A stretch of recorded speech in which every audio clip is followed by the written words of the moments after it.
ආයුබෝවන් DP Education Skills for Life වැඩසටහනෙන් මේ වන විට අපි සුරතල් මත්ස්‍ය කර්මාන්තය පිළිබඳව සහ සුරතල් මත්ස්‍ය කර්මාන්තයේදී නියැලෙන අයෙකුට අතිශයින්ම වැදගත් වැඩසටහන් රාශියක් ගෙනල්ලා තියෙනවා.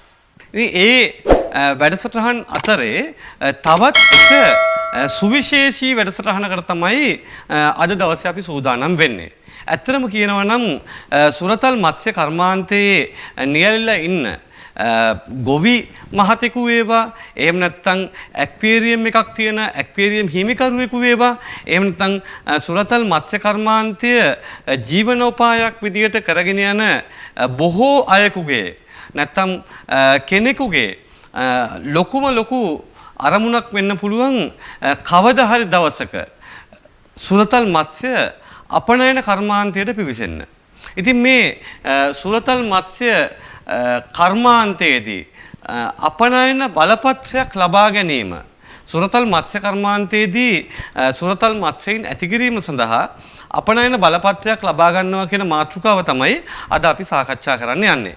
ඉතින් ඔයාලා මේ වෙනකොට මේ DP Education Skills for Life වැඩසටහන හරහා සුරතල් මත්ස්‍ය කර්මාන්තයේ ඉතිහාසය, ඒ වගේම සුරතල් මත්ස්‍ය කර්මාන්තයේදී ජල තත්ත්වය පාලනය කරගන්නේ කොහොමද, විවිධ මත්ස්‍ය වර්ග අභිජනනය කරන්නේ කොහොමද, ඒත් එක්කම මත්ස්‍යයේ ලෙඩ රෝගයක් හඳුනාගන්නේ කොහොමද, වීදුරු ටැංකියක් සිමෙන්ති ටැංකියක් අපි සාදා ගන්න ආකාරය මොකක්ද, මත්ස්‍ය ආහාර හදාගන්නේ කොහොමද, මේ වගේ ගොඩාක් වැඩසටහන්.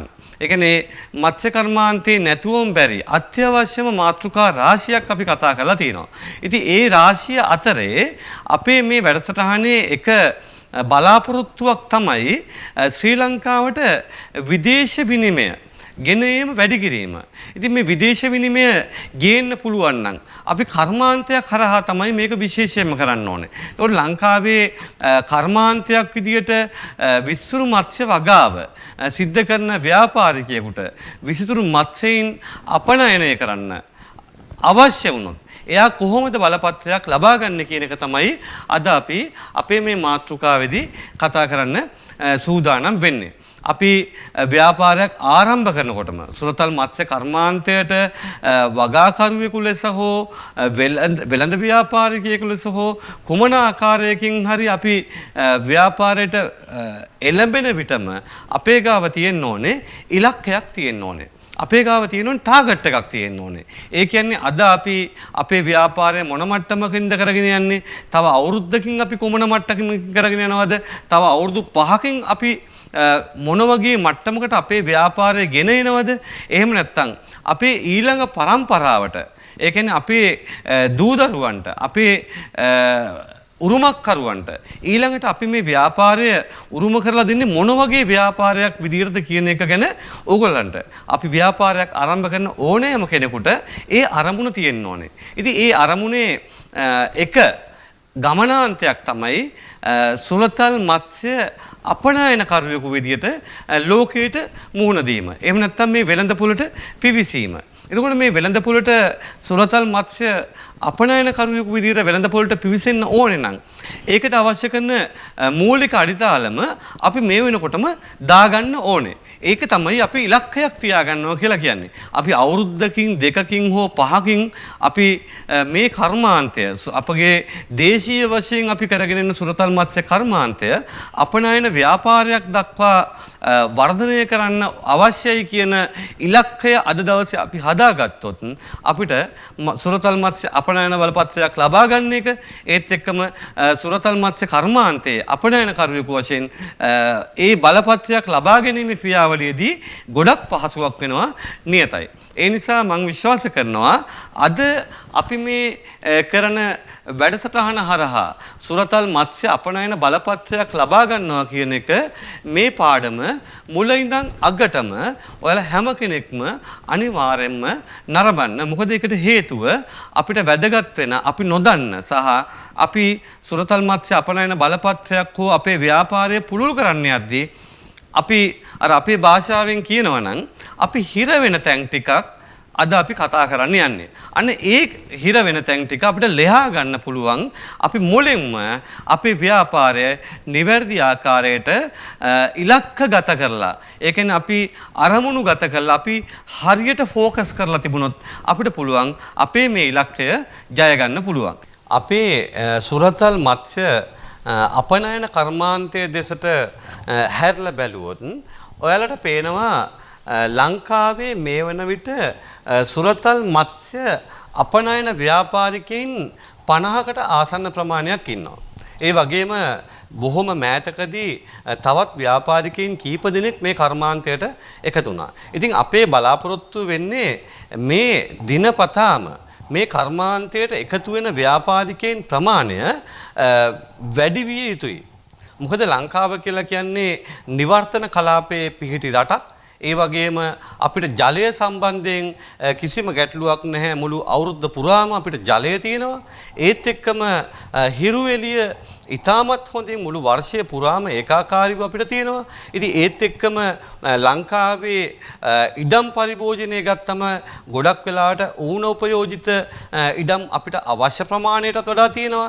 ඒ කියන්නේ උදාහරණයක් විදිහට ගත්තොත් පුරන් වෙච්ච කුඹුරු ඒත් එක්කම නිසි ප්‍රයෝජනයක් නොගන්නා මුඩු ඉඩම් අපිට අවශ්‍ය ප්‍රමාණයට තියෙනවා.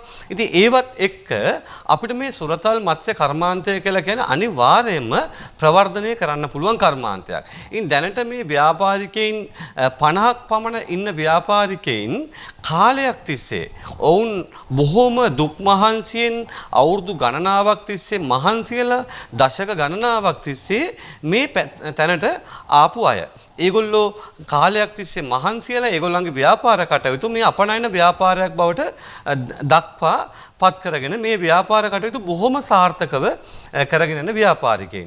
ඉතින් තවත් අලුතෙන් ව්‍යාපාරිකයින් මේ කර්මාන්තයට ඇතුළත් වුණා කියලා වර්තමානයේ ඉන්න කර්මාන්තකරුවන්ට කිසිම හානියක් වෙයි කියලා මම විශ්වාස කරන්නේ නැහැ. මොකද කර්මාන්තයකට අලුතෙන් කට්ටිය එන්න තමයි අලුතෙන් නිර්මාණ බිහි වෙන්නේ. අලුතෙන් නිෂ්පාදන බිහි වෙන්නේ. ඒ වගේම තරඟකාරීත්වයක් ඇති වෙන්නේ. මේ තරඟකාරීත්වය තුළින් තමයි හොඳ නිෂ්පාදනයක් ලෝකයට ලබා දෙන්න පුළුවන් වෙන්නේ. එහෙනම් මේ තරඟකාරීත්වය ඇති කරන්න මේ ක්‍රියාකාරීත්වය ඇති කරන තවත් කර්මාන්තකරුවන් වෙළඳපොළට පිවිසීම අත්‍යවශ්‍ය කරුණක් වෙනවා.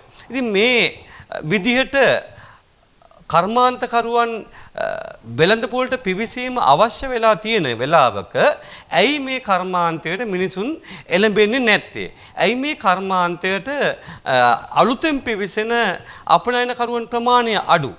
ඒකට ප්‍රධාන හේතුව වෙන්නේ මේ අපනයන බලපත්‍රයක් ලබා ගැනීමේ ක්‍රියාවලියේ තියෙන සංකීර්ණ බව.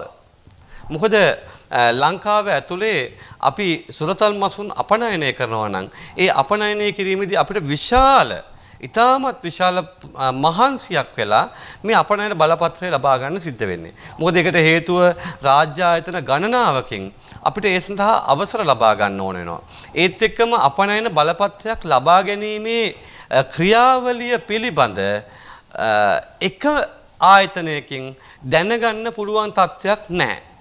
උදාහරණයක් විදිහට ගත්තොත් අපි යම්කිසි ආයතනයකට ගිහිල්ලා යම්කිසි රාජ්‍ය ආයතනයකට මේ සම්බන්ධයෙන් බලපවත්වන රාජ්‍ය ආයතනයකට ගිහිල්ලා අපනයන බලපත්‍රයක් ලබා ගන්න ඕනේ. මේකට මොකක්ද කරන්න ඕනේ කියලා ඇහුවොත් ඒ ආයතනයෙන් අපිට ලැබෙන්න පුළුවන් උත්තරය තමයි මෙන්න මේ ආයතන වලින් අපි පහත කතා කරන ආයතන වලින් සහතික ලබාගෙන ඒවායේ අනුමැතිය ලබාගෙන එන්න කියන එක මිසක් ඒ ආයතන වලදී සිද්ධ විය යුත්තේ කුමක්ද කියන එක අපිට එක තැනකින් තොරතුරු ලබා ගන්න පුළුවන් කමක් නැහැ. ඒක නිසා මේ අද අපි කරන වැඩසටහන අද අපි මේ ගෙනෙන පාඨමාලාව විසිතුරු මත්ස්‍ය අපනයන බලපත්‍රයක් ලබා ගන්නවා කියන එක මේ වන විට ලංකාවේ එකම වැඩසටහන බවට පත් වෙනවා. අපනයන බලපත්‍රයක් ලබා ගැනීම ගැන මුල ඉඳන් අගට සියලුම තොරතුරු උගන්වන එකම වැඩසටහන බවට පත් වෙනවා මේ අද අපි කරගෙන යන DP Education Skills for Life වැඩසටහනෙන් ඔබ වෙත ගෙනෙන සුරතල් මත්ස්‍ය අපනයන බලපත්‍රයක් ලබා ගැනීම කියන වැඩසටහන තමයි ලංකාවේ එකම වැඩසටහන කියලා මට බය නැතුව කියන්න පුළුවන්. මොකද ඒ තරමට විශ්වාසයෙන් කියන්න පුළුවන් මේ තොරතුරු ටික ඔයගොල්ලෝ මුල ඉඳන් අග වෙනකන් අහගෙන හිටියොත් ඔයාලට මේ අපනයන බලපත්‍රයක් ලබා ගන්න ක්‍රියාත්මක වේ යුතු ආකාරය පිළිබඳ බොහොම පැහැදිලි වටිනා අදහස් ගොඩක් ලැබේ. ඉතින් ඒ හින්දා අපි බලමු එහෙමනම් මේ අලුතින් නිෂ්පාදකයින් කර්මාන්තකරුවන් අලෙවිකරුවන් ඒ වගේම විවිධ ස්තරවල ව්‍යවසායකයින් බිහි කිරීම තමයි අපගේ අරමුණ. එහෙනම් අපි බලමු මුලින්ම මොනවද අපනයන බලපත්‍රයක් ලබා ගන්න අවශ්‍ය කරන ලිය කියවිලි මොනවද? අපි මොන වගේ ක්‍රියාවලියකටද අනුගත වෙන්න ඕනේ අපනයන බලපත්‍රයක් ලබා ගන්නකොට කියන එක අපි මුලින්ම බලමු. ඒකෙදි මුලින්ම අපිට අවශ්‍ය වෙනවා ව්‍යාපාර ලියාපදිංචි කිරීමේ සහතිකයක්. අපි ව්‍යාපාරය ලියාපදිංචි කරලා තියෙන්න ඕනේ. අපේ ප්‍රාදේශීය ලේකම් කාර්යාලයේ ඒ වගේ අපේ ප්‍රාදේශීය සභාව හෝ පළාත් සභාවේ අපි ව්‍යාපාරය ලියාපදිංචි කරලා තියෙන්න ඕනේ. අපි බලමු ඒ සම්බන්ධයෙන් අපි ඉස්සරහට කතා කරනවා දීර්ඝව කතා කරනවා. අපි කෙටියෙන් බලමු මේ අවශ්‍යතා ටික මොනවද කියලා. ඊළඟට අපිට අවශ්‍ය වෙනවා ජාතික ජලජීවී වගා සංවර්ධන අධිකාරියේ ලියාපදිංචිය සහ ඒකේ අනුමැතිය තියෙන සහතිකයක් අපිට අවශ්‍ය වෙනවා අපනයනකරුවෙකු වශයෙන් ක්‍රියාත්මක වීමේදී. ඊළඟට අපිට අවශ්‍ය වෙනවා මධ්‍යම පරිසර අධිකාරියේ තත්ත්ව සහතිකයක් අපිට අවශ්‍ය වෙනවා. ඊළඟට අපි සුරතල් මත්ස්‍ය අපනයනකරුවෙක් විදිහට ක්‍රියාත්මක වෙන්න බලපත්‍රයක් ලබා ගැනීමේදී අපිට ඊළඟට අවශ්‍ය වෙනවා ජාතික සත්ව නිරෝධායන ආයතනයේ සහතිකය අවශ්‍ය වෙනවා. සත්ව නිෂ්පාදන හා සෞඛ්‍ය දෙපාර්තමේන්තුව යටතේ පවත්වාගෙන යන ජාතික සත්ව නිරෝධායන ආයතනය විසින් මෙම සහතිකය නිකුත් කරනු ලබනවා. අපි ඒ ගැනත් ඉස්සරහට විස්තරාත්මකව කතා කරනවා කොහොමද අපි මේ සහතිකය ලබා ගන්න කියන එක. ඊළඟට අපි සාමාන්‍යයෙන් ඕනෑම සුරතල් මත්ස්‍ය ව්‍යාපාරිකයෙක් ජලජ පැලෑටි ගැන බොහොම අවධානයක් තියෙනවා. ඉතින් අපි කවුරුත් කැමති ජලජ පැලෑටි අපගේ ටැංකිය වල හදන්න. ඒත් එක්කම ඒකට අවශ්‍ය කරන ස්වභාවික පෙනුමක් දෙන්න. ටැංකියට ස්වභාවික පෙනුමක් දෙන්න නම් ජලජ පැලෑටි වර්ග අවශ්‍ය වෙනවා. ඉතින් ජලජ පැලෑටි වලටත් ලෝකයේ ලොකු ඉල්ලුමක් තියෙනවා. ඉතින් ඒක නිසා අපි කවදා හරි මම අර මුලින් කිව්වා වගේ අපේ අරමුණ අපනයන ව්‍යාපාරිකයෙක් වෙනවා නම් සුරතල් මත්ස්‍ය කර්මාන්තය සම්බන්ධයෙන් නම් යන්නේ අපිට සුරතල් මත්ස්‍යයින් වෙන්න පුළුවන්, ජලජ පැලෑටි වෙන්න පුළුවන්. අපි අපනයනය කිරීමේ ක්‍රියාවලියට ලක් වෙන්න වෙනවා. ඒක නිසා අපි මුලදීම අපිට ජාතික ශාක නිරෝධායන ආයතනයේ සහතිකය ලබාගෙන තිබුණොත් අපි ජලජ පැලෑටි අපනයනය කිරීම සඳහා බලපත්‍රයක් ලබාගෙන තිබුණොත් අපිට පුළුවන් අපේ කටයුත්ත කරන්න ආරම්භ කරන වෙලාව වෙනකොට ඉතාමත් සාර්ථකව ලෙහෙසියෙන් අපිට ඒ කර්මාන්තයට ඉතුරු වැඩ කටයුතු ටික කරගෙන යන්න පුළුවන්. ඒක නිසා මුලින්ම අපි ජාතික ශාක නිරෝධායන ආයතනය ගැනත් ඉතාමත් හොඳ විස්තරයක් කිරීමට ඉස්සරහට බලාපොරොත්තු වෙනවා. ඊළඟට අපි ගත්තොත් එහෙම අපනයන සංවර්ධන මණ්ඩලය. අපනයන සංවර්ධන මණ්ඩලය තමයි ලංකාවේ අපනයනය කරන්න පුළුවන් විභවයන් තෝරාගෙන ඒවා සංවර්ධනය කරන්නේ කොහොමද? ඒවාට අවශ්‍ය කරන අනුග්‍රහය ලබා දෙන්නේ කොහොමද කියන ආයතනය තමයි අපනයන සංවර්ධන මණ්ඩලය. ඒක නිසා අපනයන සංවර්ධන මණ්ඩලයේ ලියාපදිංචියත් අපි සිද්ධ කරන්න ඕනේ. ඊළඟට අපි ගත්තොත් එහෙම දේශීය ආදායම් දෙපාර්තමේන්තුව. දේශීය ආදායම් දෙපාර්තමේන්තුවේ අපිට ටින් අංකය සහ පින් අංකය කියන. ඒ කියන්නේ tax identification number එකයි personal identification number එකයි කියන අංක දෙක අපි ලබා ගන්න ඕනේ අනිවාර්යයෙන්ම අපේ ව්‍යාපාරික බදු කටයුතු සඳහා. ඉතින් ඒ හින්දා අපි ඒ ගැනත් විස්තරාත්මකව ඉස්සරහට කතා කරනවා. අපි අවසාන වශයෙන් ගත්තොත් ශ්‍රී ලංකා රේගුවේ අනුමැතිය. ශ්‍රී ලංකා රේගුව ගත්තොත් ශ්‍රී ලංකා රේගුවේ අපි ලියාපදිංචිලා ඉන්න ඕනේ අපනයනකරුවෙකු ලෙස. එහෙම වුණොත් තමයි අපිට අපේ ව්‍යාපාරය කරදරයක් නැතුව අපේ අපනයන කටයුත්ත ආරම්භ කරන්න පුළුවන් වෙන්නේ. ඉතින් මම මේ කියපු ආයතන සියල්ලක් ගැනම ලබාගත යුතු සහතික සියල්ලක් ගැනම එකින් එකට විස්තරාත්මකව කතා කරන්න බලාපොරොත්තු වෙනවා. ඉතින් මෙතනදී අපි මේ පාඨමාලාවේදී අපි ඔයගොල්ලන්ට උගන්වන්නේ කිසිම දෙයක් නොදන්න අලුතින්ම කර්මාන්තයකට එළඹෙන්න යන කෙනෙකුට උගන්වන ආකාරයෙන් තමයි විස්තරාත්මකව අපි උගන්වන්නේ. ඉතින් අපි ඊටමත් කුඩා දේවල් පවා ඊටමත් විස්තරාත්මකව කතා කරනවා. ඒකට හේතුව අලුතෙන් ව්‍යවසායකයෝ බිහි වෙනවා නම් ඒ ව්‍යවසායකයෝ බිහි වෙන්න ඕනේ අපේ සාමාන්‍ය පෙළ උසස් පෙළ විභාගයන් අවසන් වෙනවත් එක්කම කර්මාන්තයන්ට ඒ දරුවෝ එළඹෙන්න ඕනේ. ඒ එළඹෙනකොට ඒගොල්ලෝ ගාව අද දවසේ මම ඉන්නේ කොතනද? අද මම පටන් ගන්නෙ කොතනින්ද? හෙට දවසේ මම යන්නේ කොතනටද? ඊළඟට මගේ අවසාන ඉලක්කය කොතනද කියන ඒ අරමුණකට යනවා නම් ඒ දරුවන්ට අපි මඟ පෙන්වන්න ඕනේ විස්තරාත්මකව කියලා දෙන්න ඕනේ කොහොමද ඒ අරමුණට මුල ඉඳන් යන්නේ ඒ පාත් එක ලේසියෙන් එතනට යන්නේ කොහොමද කියන එක ගැන අපි උගන්වන්න ඕනේ. ඒක නිසා තමයි අද අපි මේ අපනයන බලපත්‍රයක් ලබා ගැනීම කියන පාඩම මේ දක්වා ලංකාවේ කිසිම තැනක කිසිම ආයතනයකින් බය නැතුව ඒක කියන්න පුළුවන්. ලංකාවේ රාජ්‍ය හෝ පෞද්ගලික හෝ කිසිම ආයතනයකින් මේ දක්වා මුල ඉඳන් අගට උගන්වලා නැති අපිට දැනගන්න බැරි පාඨමාලාවක් තමයි පාඩමක් තමයි අද අපි ඕගලන්ට මේ උගන්වන්න යන්නේ. ඉතින් මේක මුල ඉඳන් අගට බැලීම තුළින් ඒ ආයතනවලට අලුතෙන් කර්මාන්තයට එළඹෙන කෙනෙක්ට කිසිම කරදරයක් නැතුව අපනයන බලපත්‍රය ලබා ගැනීමේ හැකියාවක් ඇති වෙනවා. ඒ සඳහා තමයි අපගේ එකම ඉලක්කය අපනයනකරුවන් ප්‍රමාණය වැඩි කරලා මේ අපනයනකරුවන්ට අවශ්‍ය කරන සහයෝගය ලබා දීලා ඒගොල්ලන්ට අවශ්‍ය කරන මඟ පෙන්වීම ලබා දීලා ඒගොල්ලන්ගේ ගමන ඉක්මන් කරවීම තමයි අපේ එකම බලාපොරොත්තු වෙන්නේ. අපි මුලින්ම බලමු ව්‍යාපාර ලියාපදිංචි කිරීමේ සහතිකයක් ලබා ගන්නවා කියන්නේ මොකක්ද? කොහොමද අපි ව්‍යාපාර ලියාපදිංචි කිරීමේ සහතිකයක් ලබා ගන්නේ? අපිට මොන වගේ ව්‍යාපාරද ආරම්භ කරන්න පුළුවන්?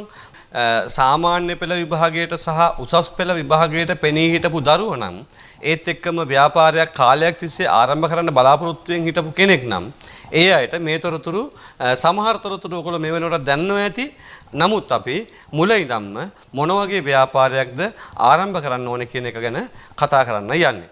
ඉතින් ඒ අර්ථයේ සාමාන්‍යයෙන් ලංකාවේ ආරම්භ කරන්න පුළුවන් ව්‍යාපාර වර්ග තුනක් තමයි තනි පුද්ගල ව්‍යාපාර, හවුල් ව්‍යාපාර සහ සමාගම් කියන එක. ඒකට මේ සමාගමුත් පෞද්ගලිකද පොදු සමාගමක්ද කියන එක අපිට වැදගත් වෙන්නේ නැහැ. මොකද අපි මෙතනදී කතා කරන්නේ පෞද්ගලික සමාගම් ගැන විතරයි. ඒක නිසා අපි බලමු මොකක්ද මේ තනි පුද්ගල ව්‍යාපාරයක් කියන්නේ, මොකක්ද හවුල් ව්‍යාපාරයක් කියන්නේ, මොකක්ද පෞද්ගලික සමාගමක් කියන්නේ කියලා. අපි ඕනෑම කෙනෙක් ව්‍යාපාරයක් ආරම්භ කරනවා නම් අනිවාර්යයෙන්ම ලියාපදිංචි කිරීමේ සහතිකයක් අපේ ගාව තිබිය යුතුයි. ඒ ලියාපදිංචි කිරීමේ සහතිකයක් තියෙන එකේ අපිට විශාල ප්‍රයෝජන රාශියක් තියෙනවා. ඒ ප්‍රයෝජන තමයි අපිට බැංකුවකින් ණයක් ලබා ගැනීමේදී එහෙම නැත්නම් අපේ ව්‍යාපාරය වර්ධනය කිරීමේදී අවශ්‍ය කරන රාජ්‍ය ආයතනයකින් ආධාර අනුග්‍රහයක් ලබා ගැනීමේදී එහෙම නැත්නම් අපි විදේශීය ගැනුම්කරුවෙක් එක්ක කතා කරනකොට අපේ ව්‍යාපාරයේ පිළිඳ නිශ්චිත පිහිටීමක් නිශ්චිත නාමයක් සහිතව තිබීම අන්න ඒ දේවල් අපිට ගොඩක් වැදගත් වෙනවා. ඔයාලට පුළුවන් තනි පුද්ගල ව්‍යාපාරයක් විදිහට ව්‍යාපාරයක් ආරම්භ කරන්න පුළුවන්. මේ තනි පුද්ගල ව්‍යාපාරයක් කියලා කියන්නේ එක් පුද්ගලයෙක් හරි. ඒ කියන්නේ එක් කාන්තාවක් හරි. පමණක් ඉන්න ව්‍යාපාරයක්. ඒ කියන්නේ එක් හිමිකරුවෙකු විතරක් ඉන්න ව්‍යාපාරයක්. ඒක නිසා තමයි අපි ඒක පුද්ගල ව්‍යාපාරයක් කියලා කියන්නේ. එතකොට මේ තනි පුද්ගල ව්‍යාපාරයක් ආරම්භ කරනකොට ඒකේ තියෙන වාසිදායක තත්ත්වයන් වගේම අවාසිදායක තත්ත්වයන්ුත් තියෙනවා. වාසිදායක තත්ත්වයන් තමයි තමන්ට අවශ්‍ය කරන විදිහට තීරණ ගන්න පුළුවන්, ස්වාධීනව වැඩ කරන්න පුළුවන්, තමන්ට කැමති ආකාරයට ව්‍යාපාර කටයුත්ත සිද්ධ කරගෙන යන්න පුළුවන්. අවාසිදායක තත්ත්වයක් තමයි අපිට නීතිමය වශයෙන් සහ ආයතනික වශයෙන් තියෙන පිළිගැනීමක් අඩුවීම, ඒ වගේම අපිට ගත්තම නීතිය ඉදිරියේ පුද්ගලයෙක් වශයෙන් පෙනී ඉන්නේ නැති හින්දා යම් කිසි ආකාරයකින් ව්‍යාපාරයේ බංකොලොත් වුණොත් එහෙම නැත්නම් පාඩු ලබන්න ගත්තොත් එතනදී සිද්ධ වෙන්න පුළුවන් අසීමිත වගකීම. ඒ කියන්නේ මේ පුද්ගලයාගේ පුද්ගලිකව ඒ සඳහා සිද්ධ වෙන වගකීම් වගේ දේවල් නිසා මේකේ අවාසිදායක තත්ත්වයක් තියෙන්න පුළුවන්. නමුත් අපිට ආරම්භ කරන්න පුළුවන් ලේසිම ව්‍යාපාරය තමයි තනි පුද්ගල ව්‍යාපාරයක්. ඒ නිසා අපි බලමු කොහොමද තනි පුද්ගල ව්‍යාපාරයක් ආරම්භ කරන්න කියලා. ඒක නිසා මුලින්ම අපි කරන්න ඕනේ අපේ අදාළ ප්‍රාදේශීය ලේකම් කාර්යාලයට සහ පළාත් සභාවට හෝ ප්‍රාදේශීය සභාවට ගිහිල්ලා අපි මුලින්ම ඒකේ පෝරම සෙට් එකක් එනතම් ෆෝම් සෙට් එකක් අපි ඉතින් සම්පූර්ණ කළ යුතු ඉල්ලුම් පත්‍රයට අවශ්‍ය කරන ඩොකියුමන්ට්ස් එක අපි ලබා ගන්න ඕනේ. ඊට පස්සේ අපි ඒ ලේඛන ටික අපි පුරවලා සකස් කරගන්න ඕනේ.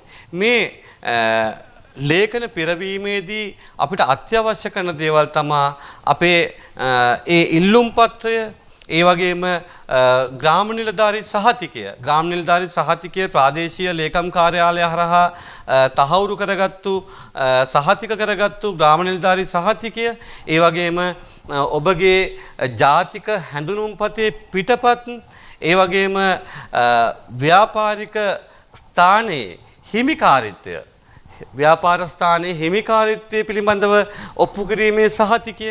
ඒ කියන්නේ උදාහරණයක් විදිහට ගත්තොත් අපිට පුළුවන් අපි කුලියට අරන් තියනවා නම්, එහෙම නැත්නම් බද්දට අරන් තියනවා නම් ඒ බදු ඔප්පුව අපිට ඉදිරිපත් කරන්න පුළුවන්.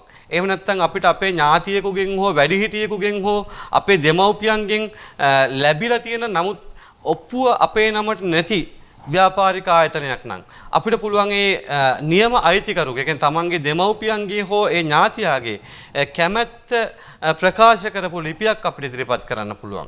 ඒත් එක්කම අපි රජයේ ඉඩමක් හරි වෙන මොන හරි දෙයක් නම් අපි රජයට අයිති, අපිට අයිති නැති ඉඩමක නම් අපි කරන්නේ අපිට අදාළ ප්‍රාදේශීය ලේකම්ගෙන් අනුමැතිය සහිත ලිපියක් අපිට ඉදිරිපත් කරන්න පුළුවන්.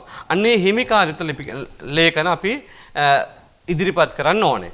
ඒත් එක්කම අපි මේ ව්‍යාපාර පරිශ්‍රය, ව්‍යාපාරයේ කරගෙන යන ස්ථානය අපිට අයිති එකක් නම් අපි ඒකේ ඔප්පුව ඉදිරිපත් කරන්න ඕනේ. ඉතින් ඒත් එක්කම අපි අනිවාර්යයෙන්ම ප්‍රාදේශීය සභාවට හෝ පළාත් සභාවට අපි වරිපණම් ගෙවනවා නම් ඒ වරිපණම් බදු තක්සේරු දැන්වීම අපිට ඉදිරිපත් කරන්න සිද්ධ වෙනවා.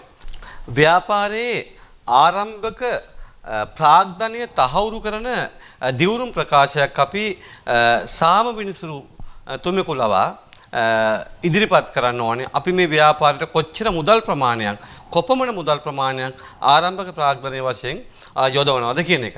ඉතින් මේට අමතරව ඔබ ආරම්භ කරන ව්‍යාපාරයේ ස්වභාවය අනුව, ඒ කියන්නේ අපි සුරතල් මත්ස්‍ය ව්‍යාපාරයක් ආරම්භ කරන කෙනෙක් නම්, සුරතල් මත්ස්‍යයන් අපනයනය කිරීමේ ආයතනයක් නම් අපි ඒකෙදි අපිට අවශ්‍ය කරන වෙනත් ලියකියවිලි තියෙනවා නම් මධ්‍යම පරිසර අධිකාරියේ, එහෙම නැත්නම් වෙනත් ආයතනවල, පරිසර ආයතනයක, වනජීවි දෙපාර්තමේන්තුවේ හෝ වෙනත් ආයතනයක අපිට අවසර ගන්න ඕනේ නම් අපි එන්නේ ඒ අවසර පත්‍රයන් ටිකත් අපි ලියාපදිංචි කිරීමේ සහතිකයත් එක්ක ඉදිරිපත් කරන්න ඕනේ.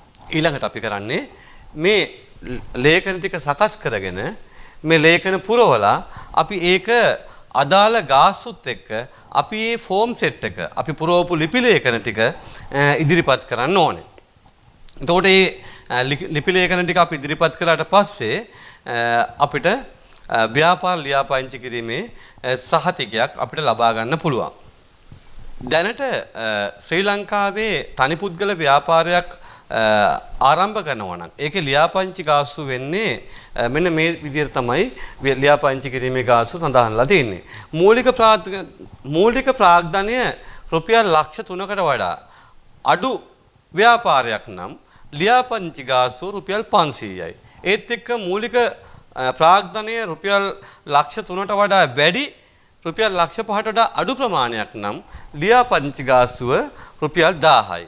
ඒත් එක්කම මූලික ප්‍රාග්ධන ආයෝජනය රුපියල් ලක්ෂ 5කට වඩා වැඩි නම් ව්‍යාපාර ලියාපදිංචි කිරීමේ ගාස්තුව රුපියල් 2500ක් විදිහට තමයි අපිට දැනගන්න ලැබිලා තියෙන්නේ.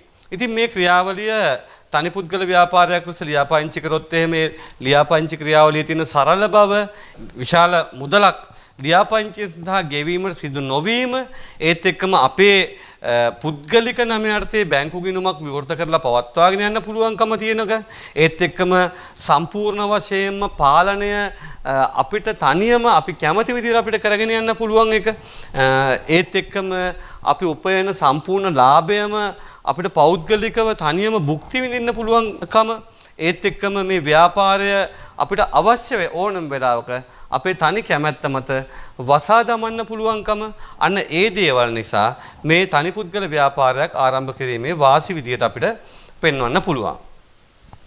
හැබැයි ඒත් එක්කම තනි පුද්ගල ව්‍යාපාරයක් ආරම්භ කරනකොට ඒකේ තියෙන අවාසි ප්‍රමාණයකුත් තියෙනවා.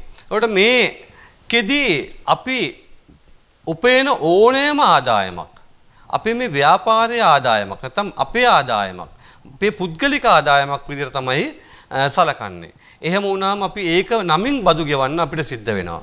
ඒත් එක්කම අපිට ව්‍යාපාරය තනි පුද්ගල ව්‍යාපාරයක් නිසා බොහෝ දුරට වෙනත් ආයෝජකයින්ව අපිට ගෙන්වා ගැනීම අපහසුතාවයක් නැති වෙනවා. ඒත් එක්කම බැංකු ණය ලබා ගන්න ගියාම මේක ටිකක් අභියෝගාත්මක කරුණක්. මොකද තනි පුද්ගලයෙක්ට ණයක් දෙනවා වගේ තමයි තනි පුද්ගල ව්‍යාපාරයකට ණය දෙනවා කියලා කියන්නේ. ඉතින් ඒත් එක්කම අපි අසීමිත විදියට වග කියන සිද්ධ වෙනවා.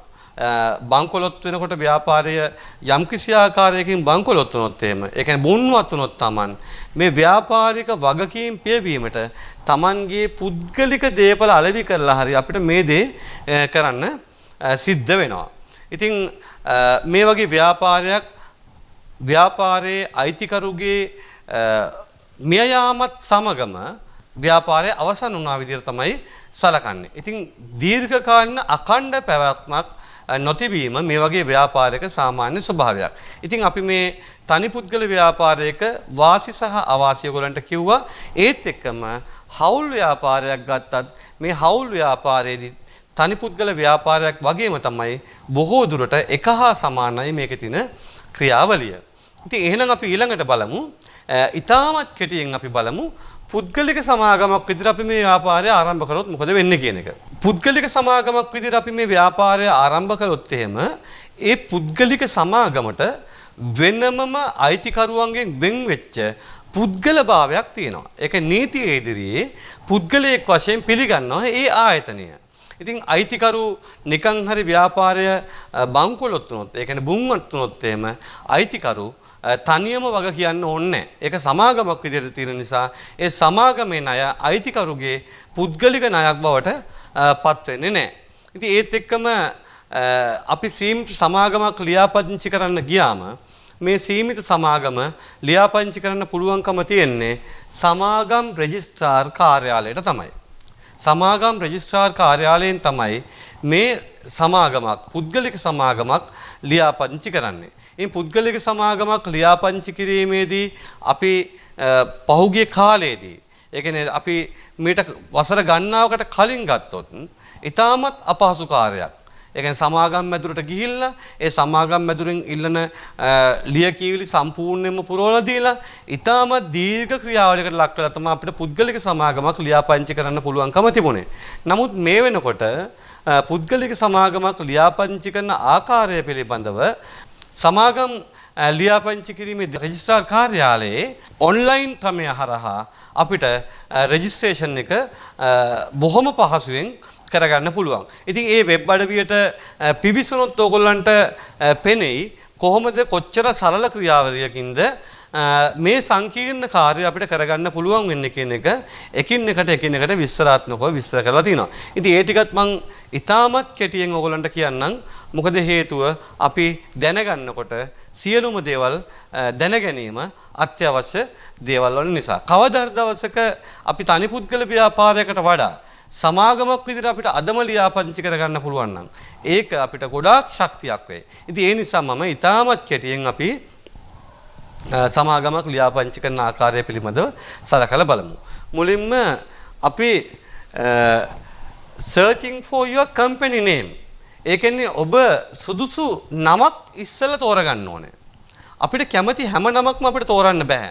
අපි විසින් උදාහරණයක් විදිහට අපි DP Education Skills for Life කියලා සමාගමක් ආරම්භ කරන්න හදනවා නම් අපි මුලින්ම සමාගම් රෙජිස්ට්‍රාර් දෙපාර්තමේන්තුවට දැනුම් දෙන්න ඕනේ DP Education Skills for Life කියලා අපි සමාගමක් පටන් ගන්නවා කියලා.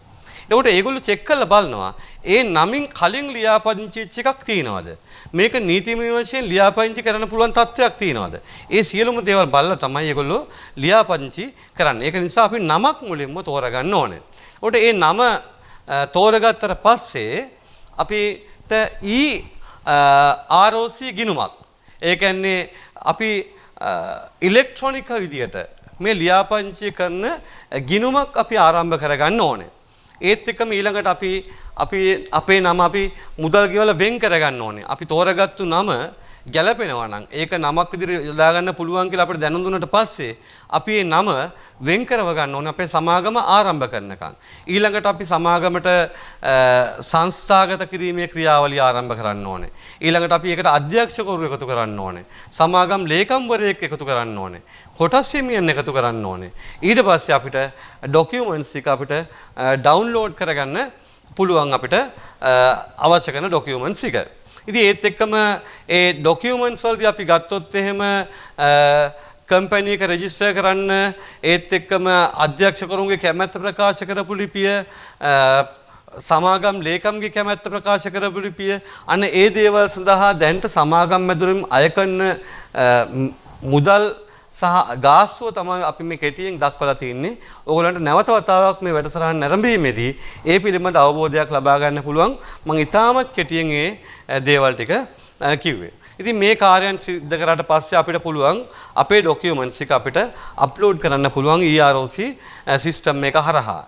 ඊළඟට අපි ගෙවීම් සිදු කරලා අපි සංස්ථාගත වුණා කියලා අපි ආයතනයක් විදිහට ලියාපදිංචි වුණා කියලා අපි මහ ජනතාවට අපිට දැනුම් දෙන්න පුළුවන්. අන්න ඔය ආකාරයෙන් තමයි අපි සුරතල් මත්ස්‍ය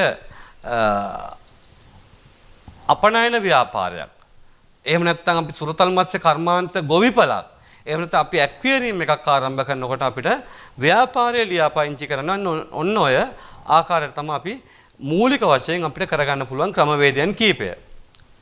අපි සුරතල් මත්ස්‍ය අපනයන ව්‍යාපාරයක් ආරම්භ කිරීමට බලාපොරොත්තු වෙන ව්‍යාපාරිකයන් විදිහට විශේෂයෙන්ම ඒ ආකාරයෙන් ව්‍යාපාරය ආරම්භ කරනවා නම් සලකන්න ඕනේ වැදගත්ම කරුණු තමයි ව්‍යාපාරික අරමුණු නිසි ලෙස ව්‍යාපාර ලියාපදිංචි කිරීමේ සහතිකයේ සඳහන් කිරීම.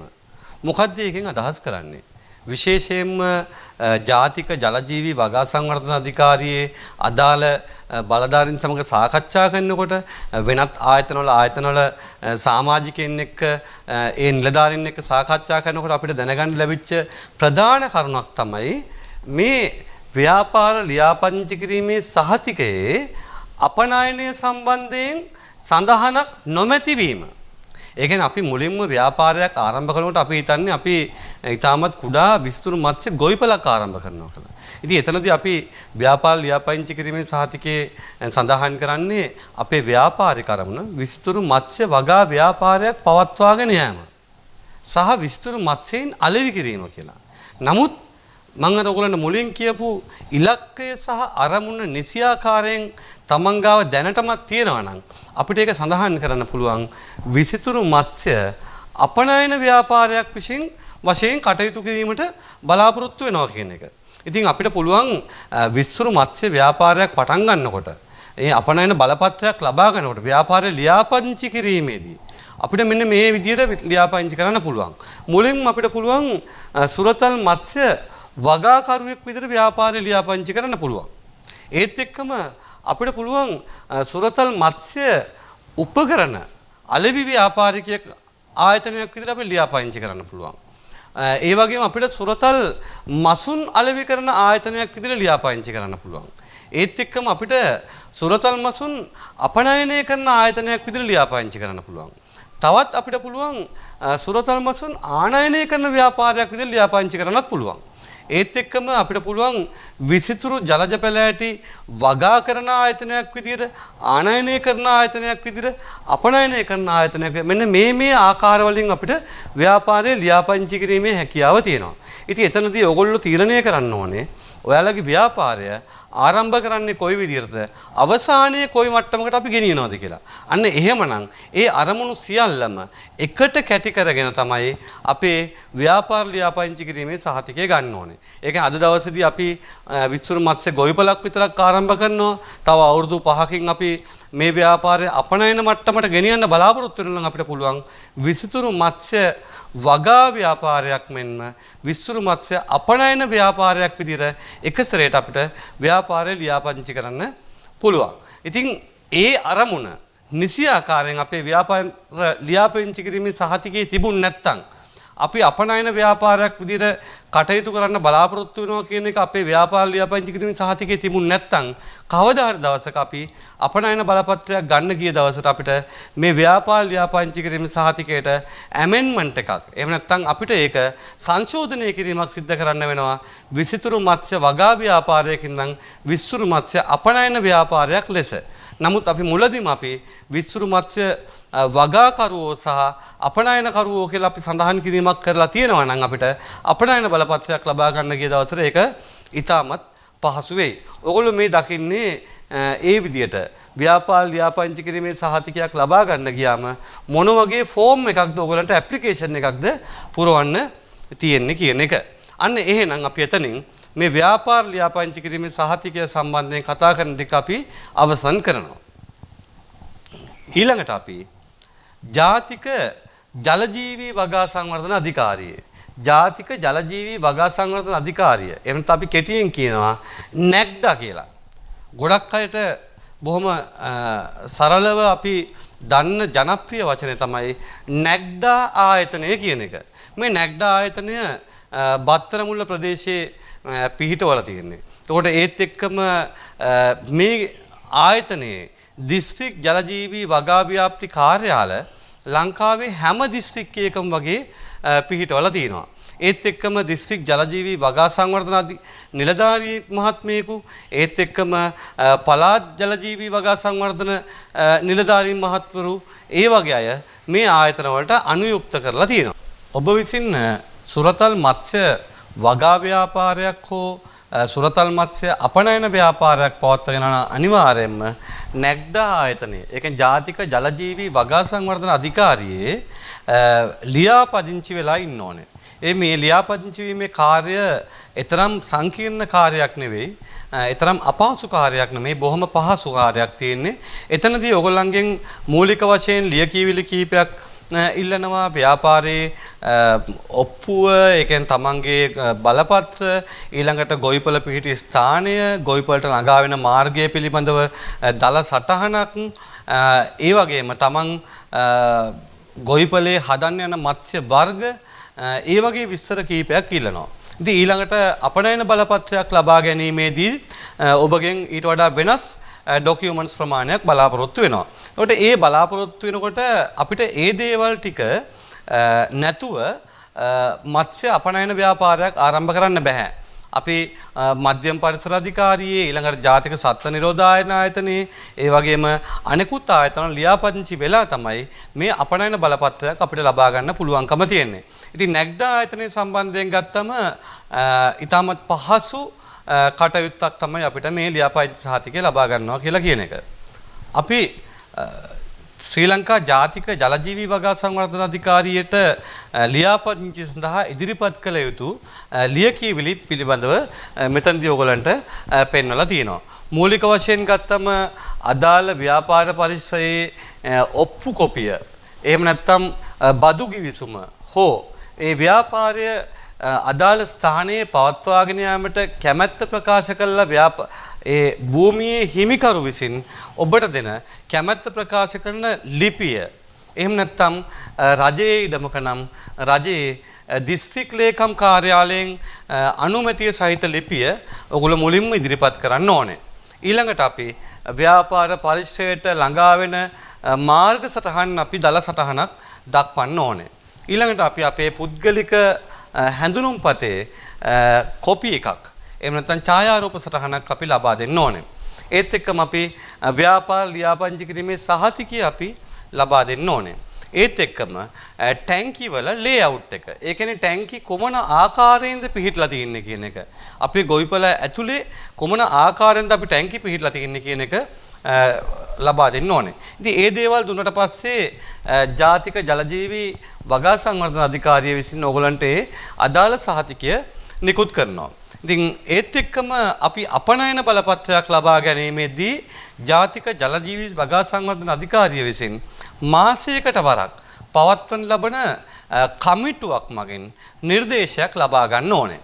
ඒ කියන්නේ මොකක්ද මේ කමිටුව? ඒ කියන්නේ අපි අපනයන බලපත්‍රයක් ලබා ගන්නවා කියලා කියන්නේ ආයතන ගණනාවක ඒකරාශී වීමක් තියෙන්නේ. අපි කලින් කිව්වා වගේ දිස්ත්‍රික් ලේකම් කාර්යාලයේ නැග්ඩ ආයතනය, මධ්‍යම පරිසර අධිකාරිය, ජාතික සත්ත්ව නිරෝධ ආයතනය, ඒත් එක්කම අපි ගත්තොත් එහෙම වෙනත් ආයතන රාශියක සහයෝගයෙන් තමයි ඒකාබද්ධ වීමකින් තමයි අපිට මේ අපනයන බලපත්‍රයක් ලබා ගන්න පුළුවන් වෙන්නේ. ඒකෙදි නැග්ඩ ආයතනයේ හැම මාසයකටම වරක් කමිටුවක් එක් රැස් වෙලා ඒ කමිටුව මගින් තමයි අපනයන බලපත්‍රයක් ලබා දීම පිළිබඳව නිර්දේශ කරන්නේ සහ තහවුරු කරන්නේ. ඉතින් ඒකෙදි අපි බලමු මොන වගේ ආයතනද එතනද සම්බන්ධ වෙන්නේ කියලා. මුලින්ම අපි ගත්තොත් නැග්ඩ ආයතනය, ඊළඟට මධ්‍යම පරිසර අධිකාරිය, ඊළඟට ගත්තොත් දීවර දෙපාර්තමේන්තුව, වනජීවී දෙපාර්තමේන්තුව, ඒත් එක්කම වාරිමාර්ග දෙපාර්තමේන්තුව, ඒත් එක්කම විශේෂයෙන්ම වයඹ පළාත් සභාව. වයඹ පළාත් සභාව ඔයගොල්ලෝ බලන්න පුළුවන් ඇයි අනෙකුත් පළාත් සභා නැතුව වයඹ පළාත් සභාව විතරක් ඉන්නේ? ඇයි බස්නාහිර පළාත් සභාව නැත්තේ? ඇයි දකුණු පළාත් සභාව නැත්තේ? ඇයි මධ්‍යම පළාත් සභාව නැත්තේ? ඇත්තටම කියනවා නම් වයඹ පළාත් සභාවේ තමයි වයඹ පළාත් සභා භූමිය තමයි වැඩිපුරම ජලජීවී පරිශ්‍රයන්, ඒ කියන්නේ විශේෂයෙන්ම මිරිදිය ඉස්සන් කොටු ඇතුළු මිරිදිය දීවර කර්මාන්තයට සම්බන්ධ ආයතන ගොවිපළවල රාශියක් පිහිටලා තියෙන වයම් පළාත් සභාව යටතේ. ඒ නිසා වයම් පළාත් සභාවත් මේ කමිටුවට එකතු වෙනවා. ඉතින් මේගොල්ලෝ මාසිකට සැරයක් රැස් වෙලා ඒ වෙනකොට ලැබිලා තියෙන බලපත්‍ර පිළිබඳව පරීක්ෂා කරලා බලලා ඒ කමිටුවේ නිර්දේශය ලබා දෙනවා අපිට ව්‍යාපාරය පවත්වාගෙන යන්න පුළුවන් ද බැරිද කියන අනුමැතිය ලබා දෙනවා. ඉතින් ඒ ආයතන එකතු වෙලා තමයි, ඒ වගේ තවත් ආයතන එකතු වෙලා තමයි මේ නිර්දේශය ලබා දීමක් සිද්ධ වෙන්නේ. ඒක නිසා යම්කිසි කාලයක්, ඒ කියන්නේ අපි මාසේ පළවෙනි දවසේ ගිහින් දුන්නොත් මාසේ අන්තිම සතිය තමයි ගොඩක් වෙලාවට මේ කමිටුව රැස් වෙන්නේ. එතකොට ඒ මාසේ අවසානයේ රැස් වෙන කමිටුව රැස් වෙලා අනුමැතිය ලබා දුන්නට පස්සේ ඒත් එක්කම අපි ලියකියවිලි ටික ඉදිරිපත් කරපු වෙලාවෙ ඉඳන් ඒකේ යම් අඩුපාඩු තියෙනවා නම් ඒ අඩුපාඩු නිවැරදි කරන්න. අන්න ඒ සඳහා යම්කිසි කාලයක් ගත වෙනවා මේ ලියාපදිංචි කිරීමේ, මේ අපනයන බලපත්‍රය ලබා ගැනීමේදී නැග්ඩ ආයතනයෙන් සිදු කර යුතු කාර්ය කරගන්න. ඉතින් එතන ඉන නිලධාරී මහතුරුන් අපිත් එක්ක බොහොම සමීපයි. ඒ නිලධාරීන්ගේ කාරුණික සහයෝගය ඕගොල්ලන්ගේ මේ ව්‍යාපාරය ආරම්භ කිරීමට සහ බලපත්‍රය ලබා ගැනීම කටයුත්තදී ඕගොල්ලන්ට ලබා ගන්න පුළුවන්. එහෙනම් අපි ඊළඟට කතා කරන්න යන්නේ මධ්‍යම පරිසර අධිකාරියේ තත්ත්ව සහතිකය ලබා ගැනීම. මොකද්ද මේ මධ්‍යම පරිසර අධිකාරියේ තත්ත්ව සහතිකය ලබා ගන්නවා කියලා කියන්නේ? ඕගොල්ලෝ අපි හැමෝම දන්නවා සුරතල් මත්ස්‍ය ව්‍යාපාරයක් පවත්වාගෙන යනවා කියලා කියන්නේ, සුරතල් මත්ස්‍ය අපනයන කර්මාන්තයක් ව්‍යාපාරයක් පවත්වාගෙන යනවා කියලා කියන්නේ ඊටමත් පරිසර සංවේදී ව්‍යාපාර කටයුත්තක්. ඉතින් අපිට සමහර වෙලාවට සුරතල් මත්ස්‍යයින් විදියට අපගේ නිවෙස්වල තියාගන්න පුළුවන් මත්ස්‍ය වර්ග ඉන්නවා. ඒත් එක්කම අපිට තියාගන්න බැරි මත්ස්‍ය වර්ග ඉන්නවා. ඒත් එක්කම දේශීය මත්ස්‍ය වර්ග, ඒ කියන්නේ ඒකදේශීය මත්ස්‍ය වර්ග, සමහරවල් රතුදත්ත පොතට ඇතුළත් වෙච්ච මත්ස්‍ය වර්ග වෙන්න පුළුවන්. සමහරවල්ට ආක්‍රමණික මත්ස්‍ය වර්ග වෙන්න පුළුවන්. අන්න ඒ පිළිබඳව අපිට අවබෝධයක් තියෙන්න ඕනේ. ඒත් එක්කම සුරතල් මත්ස්‍ය අපනයනකරුවෙකු හරි ආනයනකරුවෙකු ලෙස හරි කටයුතු කරනවා නම් ඒ අපනයනය කිරීමේදී හෝ ආනයනය කිරීමේදී අපේ රටට ජලය පිට වෙනත් රටකින් ලැබීම හෝ අපේ රටේ තියෙන ජලය වෙනත් රටකට යෑමක් සිද්ධ වෙනවා. ඉතින් එතනදී ඒ පරිසරයන් වලට අදාළ විස බීජ වර්ග වෙනත් රටවල් වලට යන්න පුළුවන්. ඒ වගේම අපේ රටට එන්න පුළුවන්. ඒත් එක්කම සමහර වෙලාවට සමහර මත්ස්‍ය වර්ග සමහර රටවල් වලට අපනයනය කිරීම තහනම් කරලා තියෙනවා. සමහර රටවලට මත්ස්‍ය වර්ග ආනයනය කිරීම තහනම් කරලා තියෙනවා. ඉතින් ඒ අපනයනය හෝ ආනයනය තහනම් කරපු මත්ස්‍ය වර්ග ගැන අපිට අවබෝධයක් තියෙන්න ඕනේ. ඒ වගේම සුරතල් මත්ස්‍ය කර්මාන්තයේදී විශේෂයෙන්ම බැහැරින් ගේන ජලය අපි අපේ පරිසර පද්ධතියට මුදා හැරීම සම්බන්ධයෙන් විශාල වගකීමක් අපිට තියෙනවා. මොකද බැහැරින් අපි පිට රටකින් ගෙනෙන ජලය අපේ පරිසරයට අපි නිදහස් කරනකොට ඒ ජලයේ කිසිදු විෂ හෝ රසායනික හෝ අපද්‍රව්‍යයක් නැහැයි කියන එක තහවුරු කරලා තමයි අපි අපේ ජල මූලාශ්‍ර වලට නිකුත් කරන්න ඕනේ.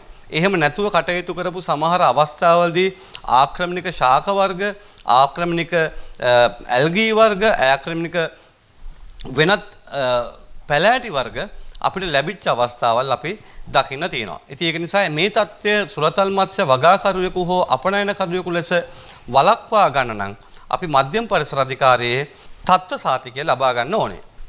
විශේෂයෙන්ම අපි ජලජීවී වගා කටයුත්තක් කරගෙන යනවා නම් අපේ ජලය, අපේ ගොවිපලේ තියෙන ජලයත් අපි අපේ පරිසර පද්ධතියට බැහැර කරනවා. හැබැයි අපි ගොවිපල ඇතුළේදී අපි මත්ස්‍යයින්ට විවිධාකාරයේ ඖෂධ වර්ග ලබා දෙනවා. අපි සමහරවල් ලුණු වෙන්න පුළුවන්, මෙතනින් බ්ලූ වෙන්න පුළුවන්, ඇක්‍රිෆ්ලේවින් වෙන්න පුළුවන්, එහෙම නැත්නම් ට්‍රිපල් හෝ එහෙම නැත්නම් ෆෝමලින් ද්‍රාවණයක් වෙන්න පුළුවන්. විවිධාකාරයේ අපි රසායනික ද්‍රව්‍ය අපේ මත්ස්‍යයින්ට අපි ලබා දෙනවා ඒගොල්ලන්ගේ ඖෂධ විදිහට. ඉතින් ඒ ඖෂධ අපේ පරිසර පද්ධතියට අපි නිදහස් කරනකොට ඒවා අපගේ පානීය ජල මූලාශ්‍ර වලට එකතු වෙන්නේ නැහැ. එහෙම නැත්නම් අපේ පොදු ජල මූලාශ්‍ර වලට, අපේ ඇලදොල වලට, ගංගා වලට නිදහසේ බැහැර කරන්නේ නැහැ කියන එක අපි අනිවාර්යෙන් තහවුරු කරගන්න ඕනේ.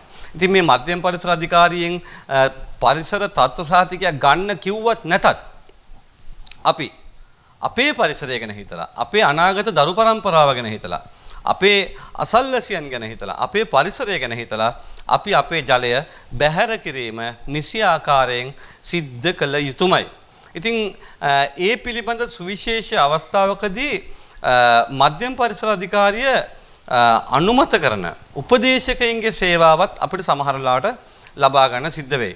ඉතින් මධ්‍යම පරිසර අධිකාරිය නිලධාරී මහත්මයෙකු විසින් අපගේ වෙළඳපොළ පරිශ්‍රයට, අපේ ගොවිපොළ පරිශ්‍රයට, එහෙම නැත්නම් අපේ අපනයන පරිශ්‍රයට ඇවිල්ලා ඒ පරිශ්‍රයේ ජලය අපි බැහැර කරන ආකාරය පිළිබඳව පරීක්ෂා කරලා බලලා ඒ ජලය නිසි සෞඛ්‍ය ක්‍රමවේදයන්ට අනුකූලව අපි බැහැර කරනවා කියන එක තහවුරු කරාට පස්සේ තමයි අපිට මේ මධ්‍යම පරිසර අධිකාරියේ සහතිකය ලබා දෙන්නේ. ඉතින් ඒකත් ඊටමත් අපහසු කටයුත්තක් නෙමෙයි. අපි නිසියාකාරයෙන් ටැංකි සැලැස්ම හදලා ඒ ටැංකි වලින් බැහැර කරන ජලය නිසියාකාරයෙන් බැහැර කරනවා නම් ඒ බැහැර කිරීමේදී අපි නිසි ක්‍රමවේදයන් වලට ලක් කරලා අපි ඒ ජලය අපේ පරිසරයට මුදා හරිනවා නම් ඒ පරිසර සහතිකය අපිට ලබා ගන්න පුළුවන්කම තියෙනවා. අන්න ඒක තමයි මධ්‍යම පරිසර අධිකාරියෙන් අපි ලබා ගන්න ඕනේ සහතිකය.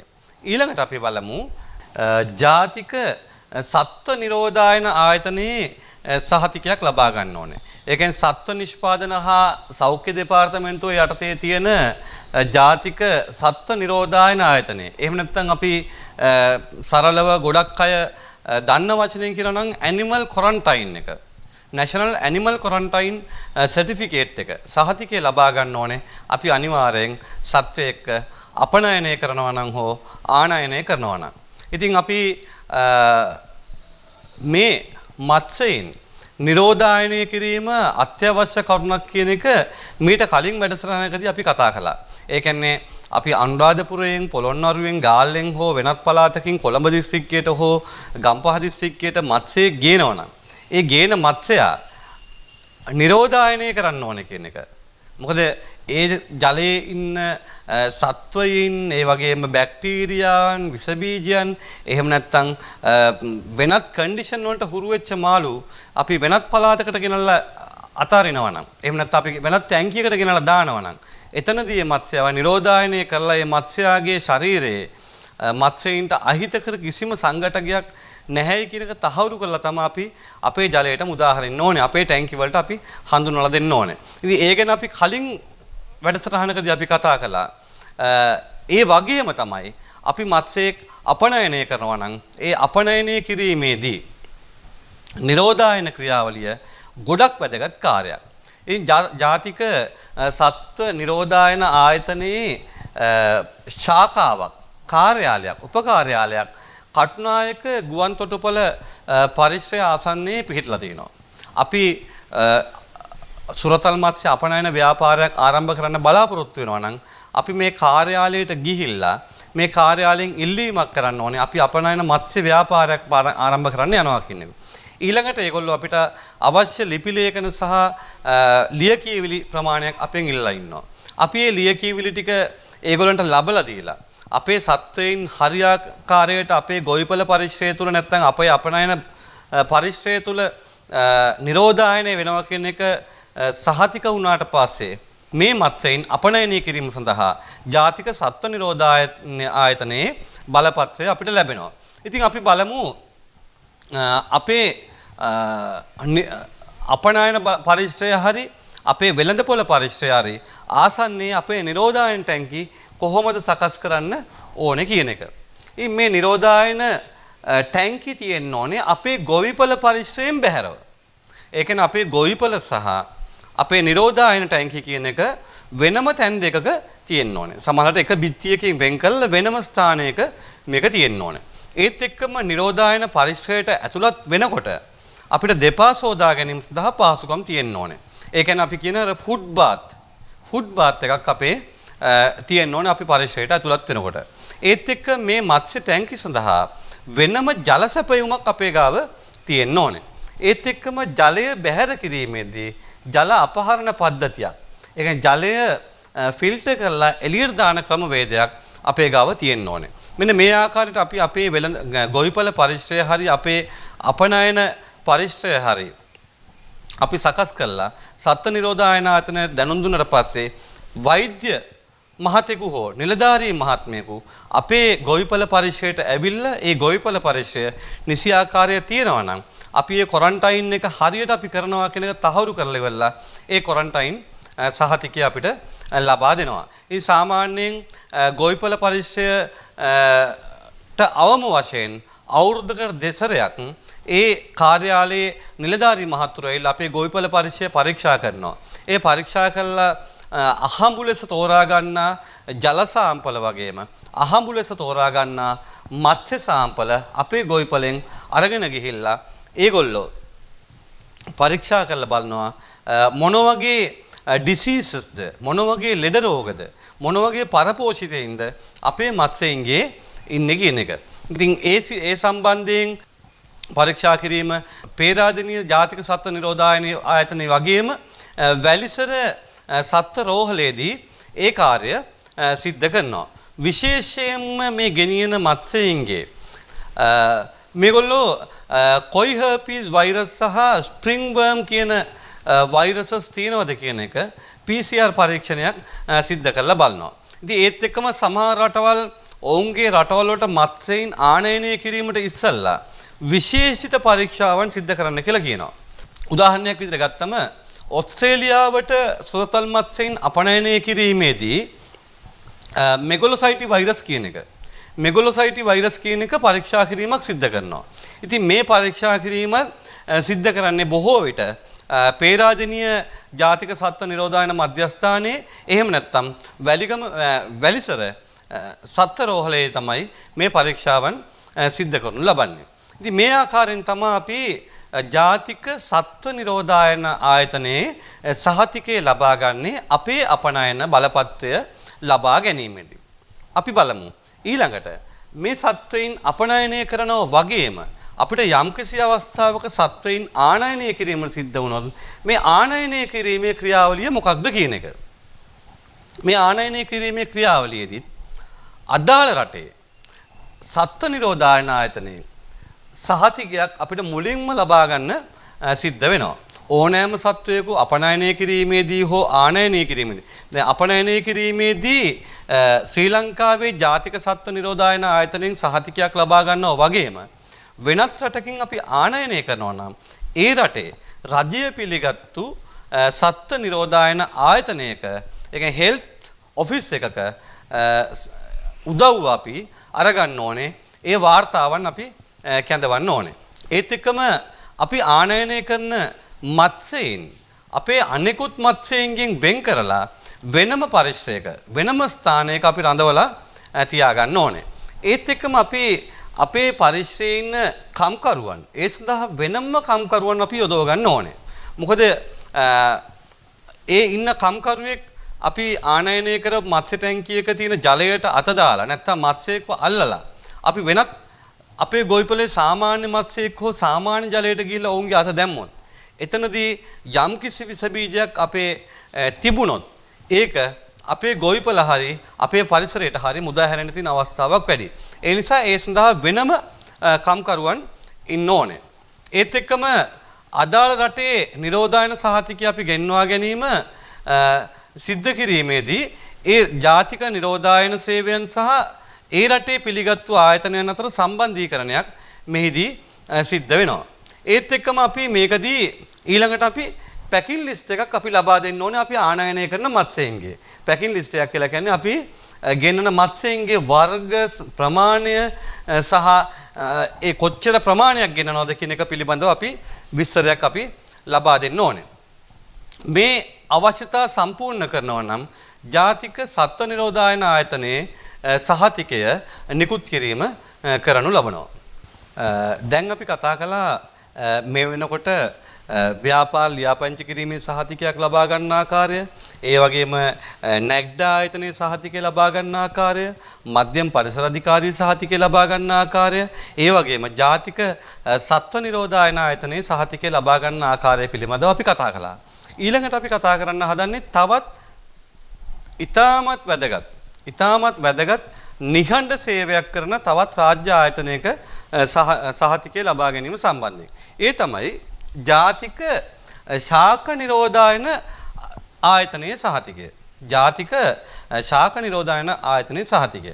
ඒ ශ්‍රී ලංකාවේ කෘෂිකර්ම දෙපාර්තමේන්තුවේ යටතේ ක්‍රියාත්මක වෙන ජාතික ශාක නිරෝධ ආයතනයේ සේවය කියලා කියන්නේ ඉතාමත් නිහඬ සේවයක් කරන රටට ගොඩක් වැදගත් විශාල වැදගත්කමකින් යුක්ත රාජ්‍ය ආයතනයක්. ඉන් සුරතල් මත්ස්‍ය අපනයන ව්‍යාපාරිකයෙක් විදියට වෙළඳපොළට පිවිසෙන්න ඉන්න අපිට ඊළඟට තියෙන තවත් ඉල්ලුමක් තියෙන ඊළඟ එක තමයි විසිතුරු ජලජ පැලෑටි වලට තියෙන ඉල්ලුම.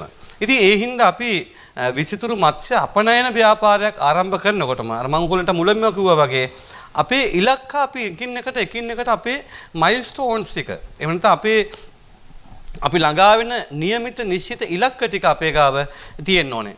අවුරුද්දකින් අපි ව්‍යාපාරය මුලින්ම අපි විසිතුරු මත්ස්‍ය වගා ව්‍යාපාරයක් ආරම්භ කරනවා, ගොවිපලක් ආරම්භ කරනවා. ඊළඟට අවුරුදු දෙකකින් අපි විසිතුරු මත්ස්‍ය අලෙවි සලක් ආරම්භ කරනවා. ඊළඟට අපි විසිතුරු මත්ස්‍ය උපකරණ ආනයනය කරන ස්ථානයක් ව්‍යාපාරයක් ආරම්භ කරනවා. ඊළඟට තව අවුරුදු දෙකකින් අපි විසිතුරු මත්ස්‍යයන් අපනයනය කරන ආයතනයක් පටන් ගන්නවා. ඒ වගේම තවත් අවුරුදු දෙකකින් අපි විසිතුරු මත්ස්‍ය ජලජ පැලෑටි අපනයනය කරන්න ව්‍යාපාරයක් ආරම්භ කරනවා. අන්න ඒ වගේ මම මේ උදාහරණයක් විදිහට කිව්වේ. අන්න ඒ වගේ අපේ ගාව එක එක ඉලක්ක තියෙන්න ඕනේ නිශ්චිත කාලයකුත් එක්ක. ඒකට මේ නිශ්චිත කාලයක් එක්ක නිශ්චිත ඉලක්කයක් තිබුණොත් ඒ ඉලක්ක ළඟා කරගන්න පහසුයි. ඉතින් අපි මුලදිම අපි විසිතුරු මත්ස්‍යයන් අපනයනය කරනවා කියලා විතරක් බලපත්‍රයක් ලබා ගත්තොත් අපිට ජලජ පැලෑටි අපනයනය කරන්න ගියාම නැවත වතාවක් අපි සහතික ලබා ගැනීම සඳහා අනුමැතිය ලබා ගැනීම සඳහා රාජ්‍ය ආයතන පස්සේ අපිට යන්න සිද්ධ වෙනවා. නමුත් අපි මුලදිම අපි යන තැන අපි තීරණය කරලා තිබුණා නම් අපි මුලින්ම කරන්නේ සත්ත්ව නිරෝධායන ආයතනයේ වගේම ජාතික ශාක නිරෝධායන ආයතනයේ සහතිකයත් අපි ලබා ගන්නවා. ඉතින් අනිවාර්යෙන්ම මේ ජාතික ශාක නිරෝධායන ආයතනයෙන් සහතිකයක් ලබා ගන්න ඕනේ ජලජ පැලෑටියක් අපනයනය කිරීමේදී හෝ ආනයනය කිරීමේදී. මේ ශාක නිරෝධායන ආයතනයේ කාර්යාලයක් කටුනායක ගුවන්තොටුපළ පරිශ්‍රය ආසන්නයේ පිහිටවලා තිනවා. ඒත් එක්කම ඉතාමත් සුහදශීලී රාජ්‍ය සේවකයින් අපිට ඒ ආයතනයේදී හම්බ වුණා. ඉතින් මම පුද්ගලිකවම ඒ ආයතන වලට අපි ගිහිල්ලා ඒ නිලධාරීන් හම්බ වෙලා ලබාගත්තු තොරතුරු මත තමයි ඕගොල්ලන්ට අද මේ පාඩම කරගෙන යන්නේ. ඒක නිසා තමයි මම මුලදිම කිව්වේ මේ පාඩම අපි මේ අද කරන වැඩසටහන පිළිබඳ ලංකාවේ කිසිම ආතනකදී මීට කලින් කතා වෙලා නැහැ කියන එක. මේ ආයතන හැම එකකටම ගිහිල්ලා ඒ ආයතන නිලධාරීන් හම්බ වෙලා ඒ නිලධාරීන් එක්ක සාකච්ඡා කරලා ලබාගත්තු තොරතුරු මත තමයි අපි අද මේ වැඩසටහන සිද්ධ කරන්නේ. අපි ශාක නිරෝධායන සහතිකයක් කියලා කියන්නේ රටකට අපනයනය කරන ශාක ද්‍රව්‍යයක ශාක හෝ ශාක නිෂ්පාදන එය පිළිබඳව සෞඛ්‍ය පිළිබඳව තහවුරු කරන ලියවිල්ලක්. ආනයනය කරන රට විසින් ඉල්ලා සිටින අවශ්‍ය කොන්දේසි සනාථ කරමින් අපනයනය කරන ආයතනය NPPO කියන ආයතනය.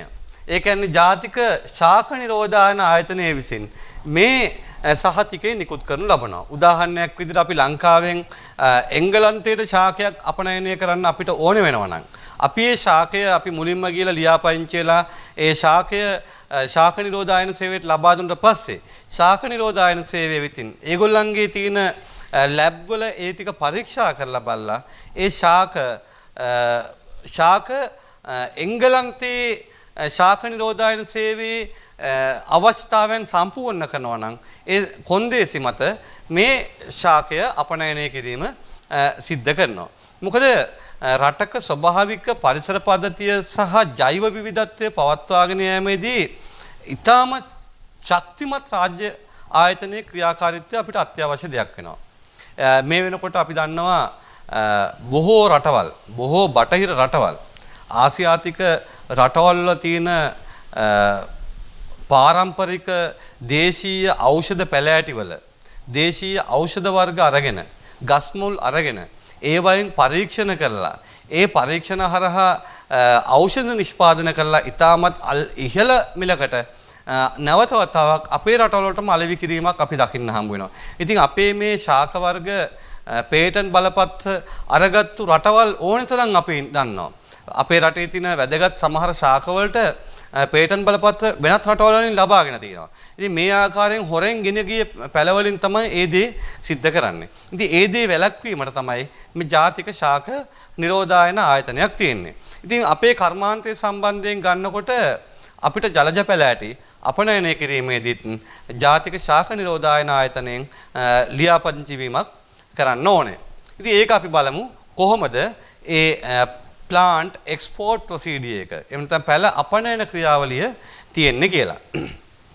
ඊටමත් හොඳ අන්තර්ජාල වෙබ්සයිට් එකක් පවත්වාගෙන ශාක නිරෝධායන සේවයේ වෙබ්සයිට් එකෙන් ලබාගත්තු සටහනක් තමයි ඔයගොල්ලෝ මේ දකින්නේ. ඊ මෙතනදී ඔයගොල්ලෝ මුලින්ම දකිනවා එක්ස්පෝර්ටර් කෙනෙක්. ඒ කියන්නේ අපනයන කරුවෙක් ඉල්ලීමක් සිදු කරන ලබනවා ජාතික ශාක නිරෝධායන ආයතනයට. ඊළඟට ඒගොල්ලෝ ඒ ඉල්ලීම ඇනලයිස් කිරීමක් එහෙම නැත්නම් පරීක්ෂා කිරීමක් නිරීක්ෂණය කිරීමක් සිද්ධ කරනවා. ඊළඟට ඒගොල්ලෝ කැටගරයිස් කරනවා ඉම්පෝර්ට් කරන රටේ ආනයනය කරන රටේ තියෙන අවශ්‍යතාවයන් අනුව. ඔය ආකාරයට මේ සාම්පල් ඇනලයිස් කරලා ඉවැලුවේට් කරලා ඊළඟට සාම්පල් කලෙක්ෂන් කරලා ඕන කරන ට්‍රීට්මන්ට් ටික ඕන කරන ට්‍රීට්මන්ට්ස් ටික දීලා අර ආනයනික රටේ අවශ්‍යතාවයන් සමග සම්පූර්ණ වෙනවා නම් ෆයිනල් රිපෝට් එකක් නිකුත් කරනවා. මේ ෆයිනල් රිපෝට් එක නිකුත් කරන්නේ ආනයනික රටේ ශාක නිරෝධායන සේවයට තමයි නිකුත් කිරීම සිද්ධ කරන්නේ. කොයි වෙලාවකවත් මේක අපනයන කරුගේ අතට ඒ සහතිකය ලබා දීමක් සිද්ධ කරන්නේ නැහැ. හැබැයි කුමන හෝ ආකාරයකින් නැවත වතාවක් ට්‍රීට්මන්ට්ස් කිරීමේ ඒ කියන්නේ අපි හිතමුකෝ මොනවා හරි දිලීර වර්ගයකට වේවා එහෙම නැත්නම් වෙනත් වර්ගයකට වේවා ට්‍රීට්මන්ට් එකක් කරන්න ඕන නම් ඒ පිළිබඳව අපනයන කරුව දැනුවත් කරනවා මේ පැලතෝගය මේ විදිහට ට්‍රීට් කරලා ගෙනත් දෙන්න කියලා. ට්‍රීට් කරලා ගෙනත් දුන්නට පස්සේ නැවත වතාවක් ඒ පිළිබඳව පරීක්ෂා කරලා බලලා ආනයනය කරන රටට දැනුම් දෙනවා මේ පැල නිරෝගී තත්වයෙන් සහ නිවැරදි සෞඛ්‍ය ආරක්ෂිත ක්‍රමවේදයන් යටතේ තමන්ගේ රටෙන් ඒ කියන්නේ අපේ රටෙන් එළියට යනවා කියන එක. ඉතින් මෙතනදී තවත් වැදගත්ම කරුණක් තමයි මේ ජාතික ශාක නිරෝධායන සේවය ලෝකයේ තියෙන ශාක නිරෝධායන ආයතන සමග ඒගොල්ලන්ගේ නීති රීතිසිත රෙගුලාසි වලට අනුව ඒ කියන්නේ ඒගොල්ලන්ගේ rules and regulations වලට අනුව තමයි අපගේ ජාතික ශාක නිරෝධායන සේවය පවතින්නේ. ඉතින් ශාක නිරෝධායනයක් කරන්න ඒ කියන්නේ මේ සහතිකයක් නිකුත් කරන්න පුළුවන් එකම ආයතනය ලංකාවේ තියෙන ජාතික ශාක නිරෝධායන ආයතනය තමයි මේ කාර්යය සිදු කරන ලබන්නේ. අපි ඊළඟට බලමු ජලජ පැලෑටි අපනයනය කිරීමේ ක්‍රියාපිළිවෙල මුල ඉඳන් අගට. මුලින්ම අපි ශාකයක් අපනයනය කිරීමේ අපනයනකරුවෙකු ලෙස ජාතික ශාක නිරෝධායන ආයතනයේ ලියාපදිංචි විය යුතුයි. ඊළඟට ජාතික ශාක නිරෝධායතනයේ ලියාපදිංචි කරලා අපි ලියාපදිංචි තොග නැව්ගත කිරීමේ දිනයට පෙර PQS එහෙම නැත්නම් අපි කෙටියෙන් කියනවා නම් ප්ලාන් කොරන්ටයින් ස්ටේෂන් එකක් කරහා තමයි අපිට අපනයනය කරන්න පුළුවන් වෙන්නේ. මේ ප්ලාන් කොරන්ටයින් ස්ටේෂන් එක ලංකාවේ තියෙන්නේ ජාතික ශාක නිරෝධායන සේවයේ පිහිටි පරිශ්‍රයේ ඒ ආසන්නයේ තමයි ඒ ස්ථානය පිහිටවල තියෙන්නේ. ඒ හරහා තමයි අපිට අපනයනය කරන්න පුළුවන් වෙන්නේ. ඩිරෙක්ට්ම අපේ ගොවිපලේ ඉඳලා අපිට අපනයනය කරන්න පුළුවන් කමක් නැහැ. ඊළඟට අපි ජාතික ශාක නිරෝධායන සහතිකය. ඒ කියන්නේ අපි එකට කියනවා plant health certificate එක. phytosanitary certificate එක. ඒ කියන්නේ plant health certificate එක එහෙම නැත්නම් phytosanitary certificate එක ලබා ගැනීම සඳහා අපනයනකරු ඉල්ලීමක් සිද්ධ කරන්න ඕනේ. ඊට පස්සේ ජාතික ශාක නිරෝධායන සේවය විසින් ඒ ඉල්ලීම ලියාපදිංචි කරනවා. ඒ ලියාපදිංචි කරලා ඉවර වෙලා ඒක විමර්ශනය කරන්න අදාළ නිලධාරීන්ට. ඒ කියන්නේ අදාළ නිලධාරීන් කියලා කියපුවම ඔයගලන්ට පේනවා මෙතනදී කීට විද්‍යාව පිළිබඳව විශේෂඥයින්, ඒ වගේම ව්‍යාධි විද්‍යාව පිළිබඳ විශේෂඥයින්, ඒ වගේම ප්‍රතිකාර තාක්ෂණ පිළිබඳ විශේෂඥයින්, ඒ වගේම වල් පැලෑටි විද්‍යාව පිළිබඳ විශේෂඥයින් මේ වගේ වෙනම ලැබ් වලට සහ ඒ අදාළ නිලධාරීන්ට දැනුම් දෙනවා මේ ගොවිපළ පරීක්ෂය පරීක්ෂා කරන ලෙස. එතකොට ඒ ගොවිපළ පරිශ්‍රය ඒ ආකාරයෙන් පරීක්ෂා කරාට පස්සේ අමතර ප්‍රකාශන සහ තොග එවපුදන සැලකිල්ලට ගනිමින් කර්මාන්තශාලාව පරීක්ෂා කළා ඒ නියදි පරීක්ෂාවක් කිරීම සහ සම්බන්ධීකරණයක් කිරීම ජාතික ශාක නිරෝධායන ආයතනය විසින් සිද්ධ කරනවා. ඊළඟට මේ ජාතික ශාක නිරෝධායන සේවය විසින් අදාළ පරීක්ෂණ වාර්තාව සකස් කරන්න අදාළ රසායනාගාර අතර, ඒ කියන්නේ අර කලින් අපි කතා කරපු කීට විද්‍යාව, ව්‍යාධි විද්‍යාව, ප්‍රතිකාර තාක්ෂණය, වල් පැලෑටි විද්‍යාව, අන්න ඒ ලැබ් වලට, ඒ පරීක්ෂණාගාර වලට, ඒ රසායනාගාර වලට මේ පරීක්ෂණ වාර්තාව සකස් කිරීම සඳහා නියැදි යොමු කිරීම සිද්ධ කරනවා. ඊට පස්සේ කරන්නේ අපනයනය කරන දිනට ඉස්සෙල්ලා දවසේ පෙර දින මේ පරීක්ෂණ වාර්තාවන් ටික එකතු කරලා අපවිත්‍ර ද්‍රව්‍ය තියෙනවා නම්, ඒ කියන්නේ යම්කිසි පැලෑටියකට අපි හිතමුකෝ උදාහරණයක් විදිහට යම්කිසි ආකාරයකින් පැලෑටි ආසන්නයේ වල් පැලෑටි යම්කිසි ප්‍රමාණයක් තිබුණා කියලා නැත්නම් බීජයන් තිබුණා කියලා, ඒ වගේ වෙලාවදී ඒ පැල අයින් කළා හොඳ ඒවා ටික විතරක්, නිවැරදි ඒවා ටික විතරක් අපනයනය කිරීම සඳහා අපනයනකරුට දැනුම් දෙනවා. ඒත් එක්කම අන්තිම පරීක්ෂණ වාර්තාව ඊළඟට අපි ගත්තොත් අන්තිම පරීක්ෂණ වාර්තාව සකස් කිරීම. මේ වාර්තාව සකස් කිරීමට ඉස්සෙල්ලා, ඒ කියන්නේ අපි නැව්ගත කිරීමේ දිනයට ඉස්සෙල්ලා මේ phytosanitary certificate එක නිකුත් කිරීම සඳහා පිටවීමේ ස්ථානයේ වෙත යැවීමක් සිද්ධ කරන්න බලනවා. ඒකට මේ සියල්ලක්ම සිද්ධ වෙන්නේ ජාත්‍යන්තර එකඟතාවයන් මත. ජාත්‍යන්තර එකඟතාවය වන්නේ අපනයනය කරන සියලුම ශාක කොටස් ශාක ශනීපාරක්ෂක සාතිකයක් නිකුත් කරන්න ඕනේ නිල ශාක ආරක්ෂණ සේවාවේ බලධාරීන් විතරයි. ඒ කියන්නේ පෞද්ගලික ආයතනයකට මේ ශාකවල සනීපාරක්ෂාව සම්බන්ධයෙන් මේ phytosanitary certificate එක ඉෂුව කිරීමේ හැකියාවක් තියෙන්නේ නැහැ. එහෙනම් මේ phytosanitary certificate එක කියලා කියන්නේ ශාකයක තියෙන අපි කිව්වොත් ප්ලාන්ට් පාස්පෝර්ට් එක කියලා කියන්න පුළුවන්. පොදුවේ ව්‍යවහාරයේදී ප්ලාන්ට් පාස්පෝර්ට් එක කියලා කියන්නේ මෙන්න මේ phytosanitary certificate එක. ඒක International Plant Protection Committee, ඒ කියන්නේ අන්තර්ජාතික ශාක නිරෝධායන ආයතනයේ විසින් දීලා තියෙන ආකෘතියකට අනුව තමයි මේ phytosanitary certificate එක ඉෂුව කිරීමක්, නිකුත් කිරීමක් සිද්ධ කරන්න ලබන්නේ. එතකොට මෙතනදී PSC එකක්, එහෙම නැත්නම් මේ phytosanitary certificate එකක් ඉංග්‍රීසියෙන් පමණක් පිටපත් 3කින් නිකුත් කරනවා. එක් පිටපතක් මුල් පිටපත කාර්යාලයේ, ඒ වගේම එක් පිටපතක් අපේ ආනයනකරුට සහ එක් පිටපතක් අයදුම්කරුට ලබා දීමක් සිද්ධ කරනු ලබනවා. ඒත් එක්කම ඊළඟට අපි ගත්තොත් ප්‍රතිඅපනයනය කිරීම සඳහා පයිතොසැන්ටරි සර්ටිෆිකේට් එක සහ පයිතොසැන්ටරි සර්ටිෆිකේට් එක ලෙස විවිධ ආකෘති දෙකකින් අපිට මේක දකින්න හම්බ වෙනවා. ඉතින් මෙතනදිත් අපි ආනයන කොන්දේසි සපුරාලන එක ඒත් එක්ක විශේෂිත රසායනාගාර පරීක්ෂණ අවශ්‍ය නම් අපි ඒ පිළිබඳව දැනුම් දීමක් ඒ වගේම රසායනික පරීක්ෂණ වාර්තාව NPQS එක මගින් ඇතුල් වීමේ වරායට ලබා දීමක් සිදු කරනු ලබනවා. ඉතින් මේ මුළු පැල තොගේම නිරෝධායන මධ්‍යස්ථානයට ගෙනාවට පස්සේ තමයි මේ සහතික නිකුත් කිරීම සිද්ධ කරනු ලබන්නේ. මේක තමයි අපේ ජාතික ශාක ප්‍රවාහන සේවයේ ජාතික ශාක නිරෝධායන ආයතනයේ විශේෂිතම දේවල් ටික වෙන්නේ. ඒ වගේම මේ අපි අපනයනය කරන ශාක අපි ගුවන් මගින් යවනවා නම් ඒ භාණ්ඩ තොග හඳුනා ගැනීම සඳහා අනුකූලතා පරීක්ෂණයක් ඒ පරීක්ෂණ වාර්තාව වගේම අපි යවන හැම පෙට්ටියකම හැම ගුවන්ගත කරන හැම තොගයක්ම ඇතුළත් පෙට්ටියකම ඒවා අංකණය කරන්න අවශ්‍යතාවයක් තියෙනවා. තවත් ඉතාමත් හොඳින් දැනගත යුතු දෙයක් තමයි අපනයනය කළ නොහැකි ශාක වර්ග මොනවද කියලා. අපි ශාක අපනයනය කරන ජලජ පැලෑටි අපනයනය කරනකොට අපේ ගාව අවබෝධයක් තියෙන්න ඕනේ අපිට අපනයනය කරන්න පුළුවන් ඒවා මොනවද අපනයනය කරන්න බැරි ඒවා මොනවද කියලා අපිට අවබෝධයක් තියෙන්න ඕනේ.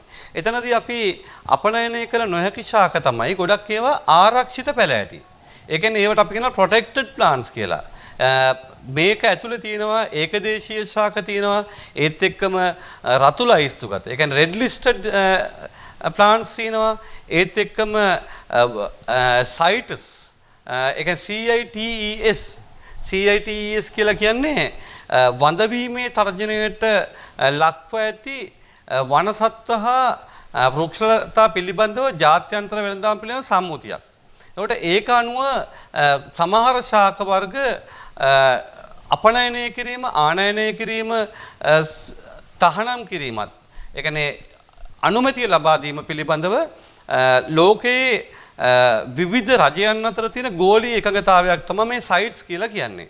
ඒකට මේ සයිට්ස් ලයිස්තුගත ශාකත් අපිට අපනයනය කරන්න පුළුවන් කමක් නැහැ. ඒත් එක්කම සමහර අපේ රටේ වෘක්ෂලතා සහ සත්ව ආරක්ෂණ ආඥාපනත යටතේ ආරක්ෂණය කරන ලද පැල අපිට අපනයනය කරන්න පුළුවන් කමක් නැහැ. ඒත් එක්කම එක රටක තියෙන පස් තවත් රටකට ගෙන යෑම ගොඩක් රටවල් වල තහනම් කරලා තියෙන දෙයක්. ඒ කියන්නේ අපේ රටේ තියෙන පස් අපිට වෙනත් රටකට ගෙන යන්න පුළුවන් කමක් නැහැ. එහෙනම් අන්න ඒ දේවල් අපිට අපනයනය කරන්න අවශ්‍ය වුණොත් ඒ කියන්නේ යම්කිසි විශේෂිත ශාකයක් අපනයනය කිරීමට අවශ්‍ය වෙච්ච වෙලාවට අපි පේරාදෙණිය උද්භිද උද්‍යානයෙන් අපි අවසර ලබා ගන්න ඕනේ. එහෙනම් ඒ ටික තමයි අපිට ජාතික ශාක නිරෝධායන සේවයෙන් වෙන සේවය සහ ඒ සහතිකය ලබා ගන්න ආකාරය පිළිබඳව ඔයගොල්ලන්ට කතා කරන්න තියෙන්නේ. අපි ඊළඟට බලමු තවත් වැදගත්ම දෙයක් තමයි දේශීය ආදායම් දෙපාර්තමේන්තුවෙන් ලබා ගන්න ටින් අංකය සහ පින් අංකය. මොකද්ද මේ දේශීය ආදායම් දෙපාර්තමේන්තුවෙන් ලබා ගන්න ටින් අංකය සහ පින් අංකය කියන්නේ බලමු. මේ ටින් අංකය සහ පින් අංකය කියන එක අපනයනකරුවෙක් වශයෙන් අපිට වැදගත් වෙන්නේ ඇයි කියන එක අපි බලමු. ඒක යටතේ අපි මුලින්ම බලමු ටින් අංකය. එහෙම නැත්නම් taxpayer identification number. taxpayer identification number එකක්. ඒ කියන්නේ අපි බදු ගෙවන අය විදිහට දේශීය ආදායම් පත් දෙපාර්තමේන්තුවෙන් බදු ගෙවීමට ආනයනය කරනකොට අපනයනය කරනකොට ඕනෑම සේවාවක් ලබා ගැනීමේදී ඒ බදු ගෙවන්නන් හඳුනා ගැනීම සඳහා ටින් අංකයක් ලබා ගැනීම අත්‍යවශ්‍ය දෙයක් වෙනවා. කොට ඒ ටින් අංකයක් ලබා ගන්න අවශ්‍ය කරන උපකාර වන ලියවිලි මොනවද කියන එක අපි ඊළඟට බලමු. සාමාන්‍යයෙන් මේ taxpayer identification number එකක්. දැන් ටින් අංකයක් ලබා ගැනීම සඳහා අපිට අවශ්‍ය වෙනවා ජාතික හැඳුනුම් පත්‍රය, ඒ වගේම වළංගු රියැදුරු බලපත්‍රය, එහෙම නැත්නම් ජ්‍යෙෂ්ඨ පුරවැසි හැඳුනුම් පත අපිට අවශ්‍ය වෙනවා. ඒකට ශ්‍රී ලාංකිකයෙකු නැතුව විදේශිකයෙක් නම් එයාට විදේශීය ගමන් බලපත්‍රය අවශ්‍ය වෙනවා. ඒත් එක්කම අපි ව්‍යාපාර ලියාපදිංචි කිරීමේ සහතික ඉදිරිපත් කරන්න ඕනේ. ඒ වගේම අපි යුටිලිටි බිල් එකක් එහෙම නැත්නම් උපයෝගීතා සහතිකයක් අපි පාවිච්චි කරන ස්ථාවර දුරකථනයක බිල් පතක් එහෙම නැත්නම් බැංකු ප්‍රකාශනයක් ඒ වගේ දෙයක් අපි ඉදිරිපත් කරන්න ඕනේ. එහෙම නැත්නම් අපිට ඒ වගේ සහතිකයක් අපි ඉදිරිපත් කරන්න ඕනේ. ඊළඟට අපි ගත්තොත් එහෙම ග්‍රාම නිලධාරී සහතිකයක් අපි ඉදිරිපත් කරන්න ඕනේ. මොකද අපේ ලිපිනය අපි ව්‍යාපාරයේ පවත්වාගෙන යන ලිපිනය ජාතික හැඳුනුම්පතේ ලිපිනයට වඩා වෙනස් ලිපිනයක් නම් ඒ සඳහා අපි ග්‍රාම නිලධාරීතුමාගේ සහතිකයක් අපිට ලබා ගන්න අවශ්‍ය වෙනවා. ඒත් එක්කම විදේශිකයින්ට නම් දේශීය වශයෙන් ඔවුන්ගේ ආයතන පවත්වාගෙන යන පරිශ්‍රයෙන් පවත්වාගෙන යන දේශීය ලිපිනයන් සාක්ෂි ලෙස අවශ්‍ය වෙනවා. අන්න ඒ ටික අපි ලබා ගත්තොත් අපිට ටින් අංකයක් ලබා ගැනීම සිද්ධ කරන්න පුළුවන්. ඒත් එක්කම අපි අපගේ ව්‍යාපාරය හෝ සමාගමේ ස්වරූපය අනුව ස්වභාවය අනුව අපිට වෙනත් ලිපි ලේඛන ඉල්ලුම් කරන අවස්ථාවන් අපි දකින්න තියෙනවා. අපි ඊළඟට බලමු මොකද්ද මේ පින් අංකය කියලා කියන්නේ කියලා. personal identification number. අපි පින් අංකය කියපුවම අපිට ගොඩක් වෙලාවට ඔළුවට එන්නේ අපිට මතක් වෙන්නේ අපේ බැංකු කාඩ් එකට තියෙන පින් අංකය. එතකොට බැංකු කාඩ් එකේ පින් අංකය කියන එක දන්නේ අපි විතරයි. personal identification number එක. අපි ඒක වෙනස් කරාට පස්සේ ඒක දන්නේ අපි විතරයි. සමහරවිට බැංකුවේ ඉතාමත් විශේෂිත තැනක නිලධාරියෙකු හෝ යම්කිසි තැනක දත්ත ගබඩාවක් පවත්වාගෙන යනවා වෙන්න පුළුවන්. නමුත් ඒර්නම මේ personal identification number එක දන්නේ අපි විතරයි.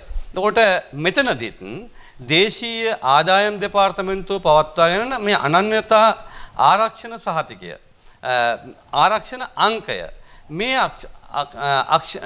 මේ අංකයත් තනි පුද්ගලයෙකු හෝ බදු ගෙවන්නෙක් හඳුනා ගැනීමේ අංකයක් විතර තමයි භාවිතා වෙන්නේ. එතකොට අපි හිතමුකෝ අපේ ටින් අංකය පාවිච්චි කරලා අපේ tax pay identification number එක පාවිච්චි කරලා වෙන කෙනෙකුට බදු ප්‍රතිලාභයක් ලබා ගන්න බැරි වෙන තමයි අපිට මේ පින් අංකයක් ලබා ගන්න පුළුවන් වෙන්නේ. මේ පින් අංකය දන්නේ පින් අංකයේ තියෙන පුද්ගලයා සහ ඉන්ලන්ඩ් රෙවෙනියු දෙපාර්තමේන්තුව විතරයි. ඒ කියන්නේ දේශීය ආදායම් පත් දෙපාර්තමේන්තුව විතරයි.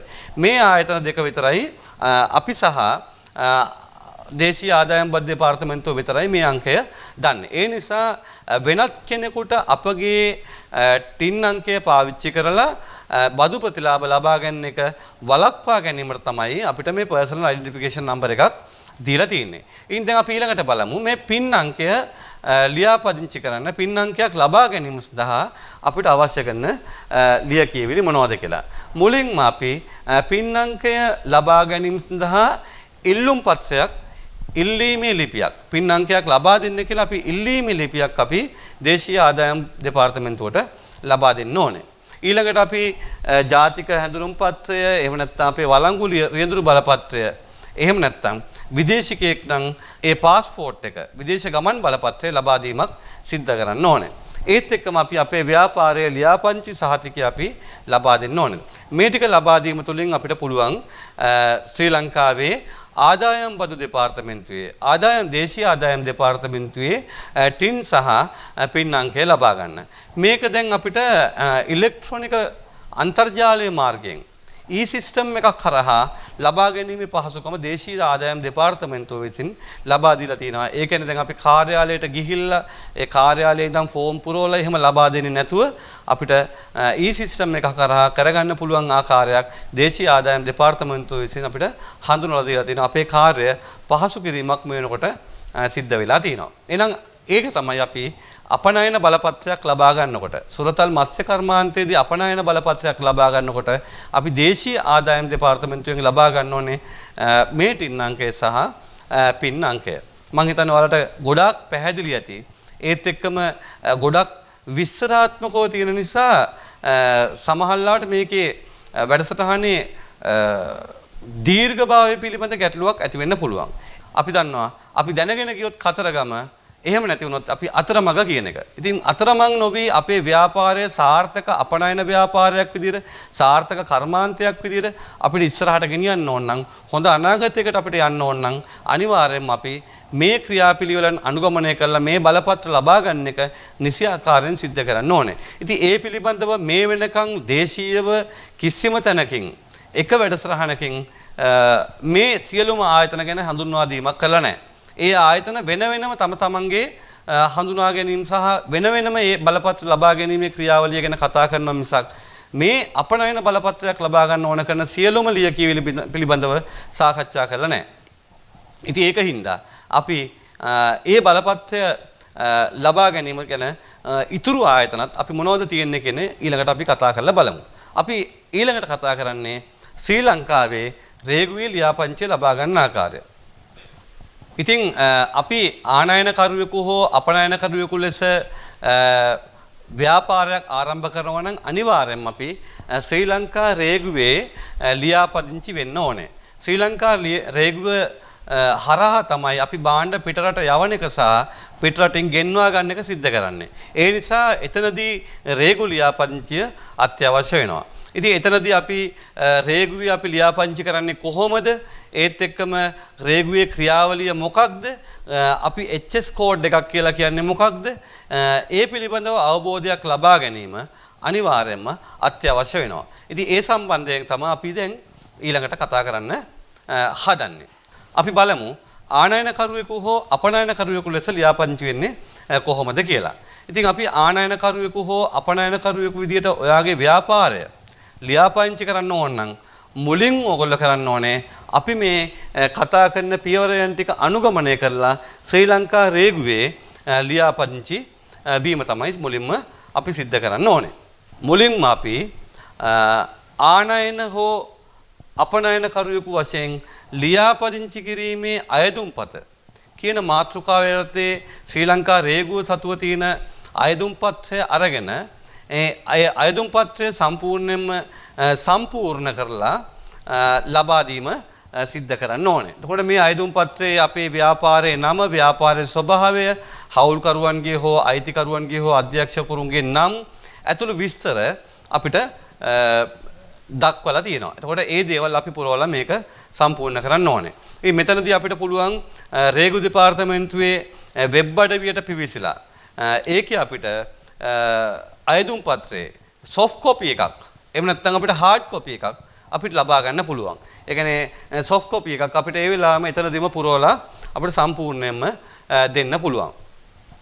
අපි දෙවැනි පියවර තමයි ශ්‍රී ලංකාවේ රේගු දත් සඳහා වෙන ස්වයංක්‍රීය පද්ධතියේ ලියාපදිංචිය කරන්න ඕනේ. ඒ කියන්නේ කෙටියෙන් ඒගොල්ලෝ කතා කරන්නේ ඒක ASYCUDA කියන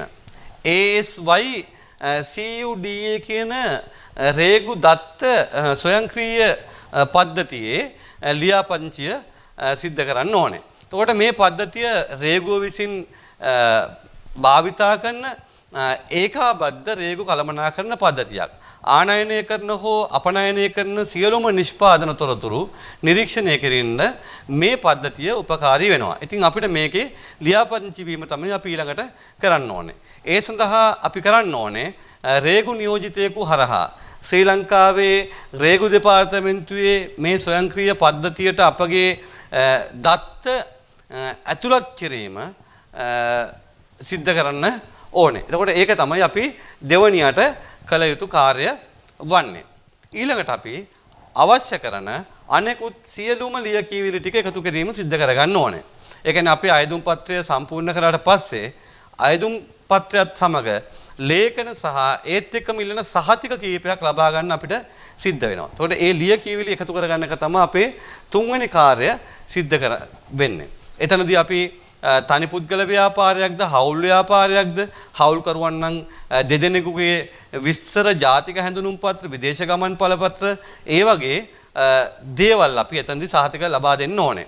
ඒත් එක්කම අපේ වැට් බදු සහතික අංකය, වැට් අංකය, ඒ වගේම අපේ ටින් අංකය, ඒ වගේම වාණිජ ඉන්වොයිසිය සහ පැටවීමේ බිල්පත්, ඒ කියන්නේ බිල් ඔෆ් ලෑන්ඩින් කියන එක. ඒ වගේම ගුවන් ගමන් බිල්පත්, එයාගේ බිල් එක. මේ බිල්පත් අපි ලබා දීම සිද්ධ කරන්න වෙනවා. ඊළඟට අපිට ව්‍යාපාර ලියාපදිංචි කිරීමේ සහතිකයක් අපි ලබා දෙන්න ඕනේ. ඊළඟට ටින් අංකය ටින් සහතිකයේ ලිපිනයට අදාළ ව්‍යාපාර පරිශ්‍රයේ ඔප්පුව අපි ලබා දෙන්න ඕනේ. ඒක ටින් සහතිකයේ ඒ කියන්නේ ඊළඟට අපි ටින් සහතිකයේ ලිපිනයට අදාළව බිල්පත් සාධනය කරලා එහෙම නැත්නම් බිල් ප්‍රූෆ් කරලා තියෙන්න ඕනේ. ඒ කියන්නේ ටින් අංකයේ ටින් සහතිකයේ තියෙන ලිපිනයට අදාළව අපගේ ජල බිල්පත් එහෙම නැත්නම් ස්ථාවර දුරකථන බිල්පත් මේ වගේ බිල්පත් අපිට විදුලි බිල්පත් අන්න ඒ වගේ බිල්පත් ලැබෙනවා කියන එක අපි සහතික කරන්න අපි ඒක ඉදිරිපත් කරන්න ඕනේ. එතකොට ඒ කාර්යයට පස්සේ අපිට තියෙන්නේ මේ වායෙන් පිටපත් කීපයක් අරගෙන මේ පිටපත් ටික අපේ ලියාපදිංචියට බාර දීමේදී ඡායා පිටපතුත් එක්ක මේ පිටපත් ටික බාර දීම සිද්ධ කරන්න ඕනේ. ඊළඟට අපි කරන්නේ ආයුධම් පත්‍රය ඉදිරිපත් කරලා අපි ශ්‍රී ලංකා රේගුවට දුන්නට පස්සේ ශ්‍රී ලංකා රේගුවෙන් අපිව ආනයනකරුවෙකු හෝ අපනයනකරුවෙකු ලෙස ලියාපදිංචි කිරීම සිද්ධ කරනු ලබනවා. අපි අපනයනකරුවෙකු ලෙස සුරතල් මත්ස්‍ය කර්මාන්තයේ අපනයනකරුවෙකු ලෙස ලියාපදිංචි වෙනවා නම් අපිට අනිවාර්යයෙන්ම අපි දැනගත යුතු තවත් දෙයක් තමයි මේ HS කෝඩ් එක කියලා කියන්නේ. මේ HS කෝඩ් කියලා කියන්නේ මොකක්ද? මේ HS කියලා කියන්නේ harmonized system කියන එක තමයි HS කියලා කියන්නේ. ලෝක රේගු සංවිධානය විසින් පවත්වාගෙන යනු ලබන ඒකටම අනන්‍ය ඉලක්කම් 8කින් යුක්ත අංකයක් තමයි අපි මේ HS කෝඩ් එකක් කියලා කියන්නේ. ඕනෑම භාණ්ඩයකට HS කෝඩ් එකක් තියෙනවා. ඒ කියන්නේ අපි ආනයනය කරන හෝ අපනයනය කරන ඕනෑම භාණ්ඩ අපි හිතමුකෝ අපි විදුලි උපකරණ අපනයනය කරනවා ආනයනය කරනවා කියලා ඒකට අදාළ වෙච්ච HS කෝඩ් එකක් තියෙනවා. අපි හිතමුකෝ අපි මත්ස්‍ය ටැංකිය ආනයනය කරනවා කියලා ඒකට අදාළ වෙන HS කෝඩ් එකක් තියෙනවා. අපි හිතමුකෝ අපි වෙනත් කෘෂිකාර්මික උපකරණයක් ආනයනය කරනවා කියලා අපිට ඒකට අදාළ කරන HS කෝඩ් එකක් තියෙනවා. අපි සත්වයක් ආනයනය කරනවා කියලා ගොත් අපිට ඒකට අදාළ කරන HS කෝඩ් එකක් තියෙනවා. මේ ජාත්‍යන්තර වෙළඳාමේදී මේ වෙළඳ ක්‍රියාවලියේදී තීරු බදු ගෙවීම, රේගු බදු ගෙවීම, ආනයන අපනයන බලපත්‍ර අවශ්‍යතාවයන් සම්පූර්ණ කිරීම මේ හැම තැනකදීම අපිට HS කෝඩ් එක අත්‍යවශ්‍ය එකක් බවට පත් වෙලා තියෙනවා. ඉතින් අපි බලමු HS කෝඩ් එකෙන් මොකක්ද කරන්න කියන එක අපි ඊළඟට බලමු. HS කෝඩ් එකක තියෙන කාර්යභාරය මොකක්ද කියන එක අපි ඊළඟට බලමු. එතකොට මේ HS කෝඩ් එකේ HS කේතයේ ප්‍රධාන භාවිතාව වන්නේ ආනයනික සහ අපනයනය කරන විවිධ භාණ්ඩ ඉක්මනින් හඳුනා ගැනීමට රේගු ආයතන වලට ප්‍රමිතිගත ස්ටෑන්ඩඩයිස් සිස්ටම් එකක් හදන එක තමයි මේ HS කෝඩ් එකකින් කරලා දෙන්නේ. අපිට අවශ්‍ය කරන HS කෝඩ් එක හොයා ගන්න නම් අපිට ශ්‍රී ලංකා රේගුව විසින් නිර්මාණය කරගත්තු මේ HS කෝඩ් සහිත සර්ච් කරන්න පුළුවන් අපිට ඕනෑම භාණ්ඩයක HS කෝඩ් එක කුමක්ද කියලා. ඉතින් අපි ඕගොල්ලෝ අද අපි මේ කතා කරන කර්මාන්තය අපේ සුරතල් මත්ස්‍ය කර්මාන්තයේදී සුරතල් මසුන් අපනයනය කිරීමේ HS කෝඩ් එක තමයි මේ ඕගොල්ලන්ට මේ දක්වලා තින්නේ 0.301.11.90 කියන අංකය තමයි සුරතල් මත්ස්‍යයින් අපනයනය කිරීමේදී භාවිතා කරන HS කෝඩ් එක. ඉතින් ඕගොල්ලන්ට පුළුවන් ශ්‍රී ලංකා රේගු දත්තවලට ගිහිල්ලා හොයලා බලන්න පුළුවන් HS කෝඩ් එක ගහලා සුරතල් මත්ස්‍ය කර්මාන්තයට අදාළ කරන HS කෝඩ් එක තමයි මේ තියෙන්නේ. ඉතින් මෙතනදී සුරතල් මත්ස්‍ය අපනයනයේදී නිශ්චිතවම එක් මත්ස්‍ය වර්ග සඳහා උදාහරණයක් විදිහට ගප්පි, මොලි, ප්ලේටි, ෂෝට් ටේල් එහෙම නැත්නම් වෙනත් ඔස්කා, ඩිස්කස්, ගෝල්ඩ් ෆිෂ් මත්ස්‍ය වර්ග ගත්තොත්, මිරිදිය මත්ස්‍ය වර්ග ගත්තොත් මේ මත්ස්‍ය වර්ග වලට වෙන වෙනම HS කෝඩ් නැහැ. ඒ කියන්නේ ගප්පින්ට එක HS කෝඩ් එකක්, මොලි මත්ස්‍යයින්ට තව HS කෝඩ් එකක්, ෂෝට් ටේල් මත්ස්‍යයින්ට තව HS කෝඩ් එකක්, ගෝල්ඩ් ෆිෂ් මත්ස්‍යයින්ට තව HS කෝඩ් එකක්. ඒ විදිහට වෙන වෙනම HS කෝඩ්ස් නැහැ. ඒ කියන්නේ ඕනමන්ටල් ෆිෂ් වලට වල HS කෝඩ් එක තමයි අපි මේ ඔයගොල්ලොත් එක්ක කතා කරේ. ඉතින් විසුරු මත්ස්‍ය වගාවේදී වෙන වෙනම HS කෝඩ් එකක් නැහැ. පොදු HS කෝඩ් එකකින් තමයි අපි කතා කරන්නේ විසුරු මත්ස්‍ය කර්මාන්තය සම්බන්ධයෙන්. අපි අපනයන බලපත්‍රයක් ගැන කතා කරා. අපි ඊළඟට බලමු කොහොමද අපි ආනයන බලපත්‍රයක් ලබා ගන්න කියලා. අපනයනය වගේම අපිට ආනයනයත් අත්‍යවශ්‍ය වෙනවා. මොකද අපි සුරතල් මසුන් අපනයනය කරනවා වගේම අපේ සුරතල් මසුන්ගේ ක්වොලිටි එක වැඩි කරගන්න. එහෙම නැත්නම් අපිට බ්ලඩ් එක චේන්ජ් කරගන්න. ඒ කියන්නේ ඒගොල්ලන්ගේ ජාන එකම ජාන වලින් මත්ස්‍යයන් බිහිවීම නවත්වා ගැනීම සඳහා අපිට ඒ බ්ලඩ් ලයින් එක කඩා ගන්න අපිට විදේශ රටවලින් සමහරවිට මත්ස්‍යයන් ආනයනය කිරීමට සිද්ධ වෙන අවස්ථාවල් තියෙනවා. ඉතින් එතනදී අපි අපනයන බලපත්‍රය වගේම ආනයන බලපත්‍රය එක විටම දාලා තිබුණොත් අපේ ව්‍යාපාර කටයුතු තිබුණොත් අපිට ඒක පහසුවක් වෙනවා. ඉතින් මේ ආනයන බලපත්‍රයක් ලබා ගන්නකොට අපි කොහොමද කරන්නේ? ආනයන බලපත්‍රයක් ගත්තොත් විතරයි අපිට ආනයන කරන්න පුළුවන්කමක් තියෙන්නේ. ආනයන බලපත්‍රයක් කියලා කියන්නේ ශ්‍රී ලංකාවට නිශ්චිතව භාණ්ඩ ආනයනය කිරීමට අවසර දෙමින් ආනයන හා අපනයන පාලන දෙපාර්තමේන්තුව විසින් නිකුත් කරන ලබන ලියවිල්ලක්. බලපත්‍රයක් නොමැතිව ආනයනය කිරීමේදී ආනයනික භාණ්ඩවල වටිනාකම් වගේ විශාල වටිනා මුදලක් අපිට දඩ මුදල් ලෙස ගවන්න සිද්ධ වෙන්න පුළුවන්. ඒක නිසා අපි ආනයනය කරනවා නම් ඒ ආනයනය කරන එකේ බලපත්‍රයක් මත ගෙන්වා ගැනීම තමයි වඩාත්ම වැදගත් කාර්යය වන්නේ. ඉතින් එතනදී අපි අනුගමනය කරන්න ඕනේ පියවර තමයි මුලින්ම අපි ආනයනය කරන්න ඕනේ භාණ්ඩය තීරණය කරන්න ඕනේ. අපිට අවශ්‍ය දේ සුරතල් මත්ස්‍යයන් අපි කොහෙන්ද ආනයනය කරන්නේ? එතකොට ඒ භාණ්ඩ ආනයනය කිරීමට අවසර දෙන බලධාරීන්ගෙන් නිර්දේශ ලිපියක් අපි ලබා ගන්න ඕනේ. ඒ කියන්නේ අපි මොන රටෙන්ද අපි ආනයනය කරන්නේ? ඔකට ඒ තීන ආයතනෙන් අපි පර්ෆෝමා ඉන්වොයිස් වල පිටපත් අපි ලබා ගන්න ඕනේ. මේ ආකාරයට තමයි අපිට මේ ආනයන බලපත්‍රයක් ලබා ගැනීම සිද්ධ කරන්න පුළුවන් වෙන්නේ. ඉතින් එතනදී අපි ආනයනකරුගේ නම සහ ලිපිනයන් ලබා දෙන්න ඕනේ. ඒත් එක්කම භාණ්ඩවල ප්‍රමාණය සහ භාණ්ඩවල වටිනාකම තියෙන විස්තර ලබා දෙන්න ඕනේ. ඒත් එක්ක අපි මොන රටෙන්ද ගෙන්නන්නේ? ඒ කියන්නේ country of origin කියන එක. මුල් රට ගැන දැනුම් දෙන්න ඕනේ. ඒත් එක්කම අපි මොන රටෙන්ද නැවගත කරන්නේ කියන එක දැනුම් දෙන්න ඕනේ. ඒත් එක්කම අදාළ රටේ විසිතුරු මත්ස්‍ය නිරෝධායන ආයතනයේ සහතිකය අපි ලබා ගන්න ඕනේ සුරතල් මත්ස්‍යයන් ආනයනය කරනවා නම්. එතකොට ඒක තමයි ඔයගොල්ලෝ ඊළඟට කරන්න ඕනේ දේ. මේ ආකාරයෙන් අපි ව්‍යාපාර ලියාපදිංචි කිරීමේ සහතිකයේ මුල් පිටපත් සහ ඡායා පිටපතක් ඒත් එක්කම ජාතික හැඳුනුම්පතේ කොපි ඒ දේවල් ලබා දුන්නට පස්සේ අපේ ආනයන බලපත්‍රය ලබා දීමේ කාර්ය ආනයන හා අපනයන පාලන දෙපාර්තමේන්තුව විසින් සිද්ධ කරනු ලබනවා. ඉතින් අනිවාර්යයෙන්ම එයාලගේ වෙබ්සයිට් එකේ දක්වලා තියෙන විදිහට ඒ ලියකියවිලි බාර දීමෙන් පැය 3ක් ඇතුළත පැය 3කින් පස්සේ මේ ක්‍රියාවලිය ඒගොල්ලෝ ආරම්භ කරනු ලබනවා. එතකොට ඒ දේවල් ටික තමයි අපිට ආනයන සහ අපනයන බලපත්‍රයක් ලබා ගැනීමේදී ශ්‍රී ලංකා රේගුව සම්බන්ධයෙන් කතා කරන්න තියෙන කොටස. ඊළඟට අපි යන්නේ තවත් ඉතාමත් වැදගත් කාර්යයක් සම්බන්ධයෙන් කතා කරන්න. අපිට අවශ්‍ය කරන භාණ්ඩ අපේ සුරතල් මත්ස්‍යයන් අපිට පුළුවන් කමක් නැහැ අරගෙන ගිහිල්ලා ගුවන් තොටුපලින් අවශ්‍ය කරන ගුවන් යානයට දාන්න අපිට පුළුවන් කමක් නැහැ. ඒ සඳහා අපිට සිද්ධ වෙනවා අනිවාර්යයෙන්ම ෆ්‍රේට් ෆෝවර්ඩර් කෙනෙක්. ඒ කියන්නේ අනිවාර්යයෙන්ම අපි ෆ්‍රේට් ෆෝවර්ඩර් කෙනෙක්ව අපි තෝරා ගන්න ඕනේ. ඒ කියන්නේ භාණ්ඩ ප්‍රවාහන නියෝජිත ආයතනයක් අපි තෝරා ගන්න ඕනේ.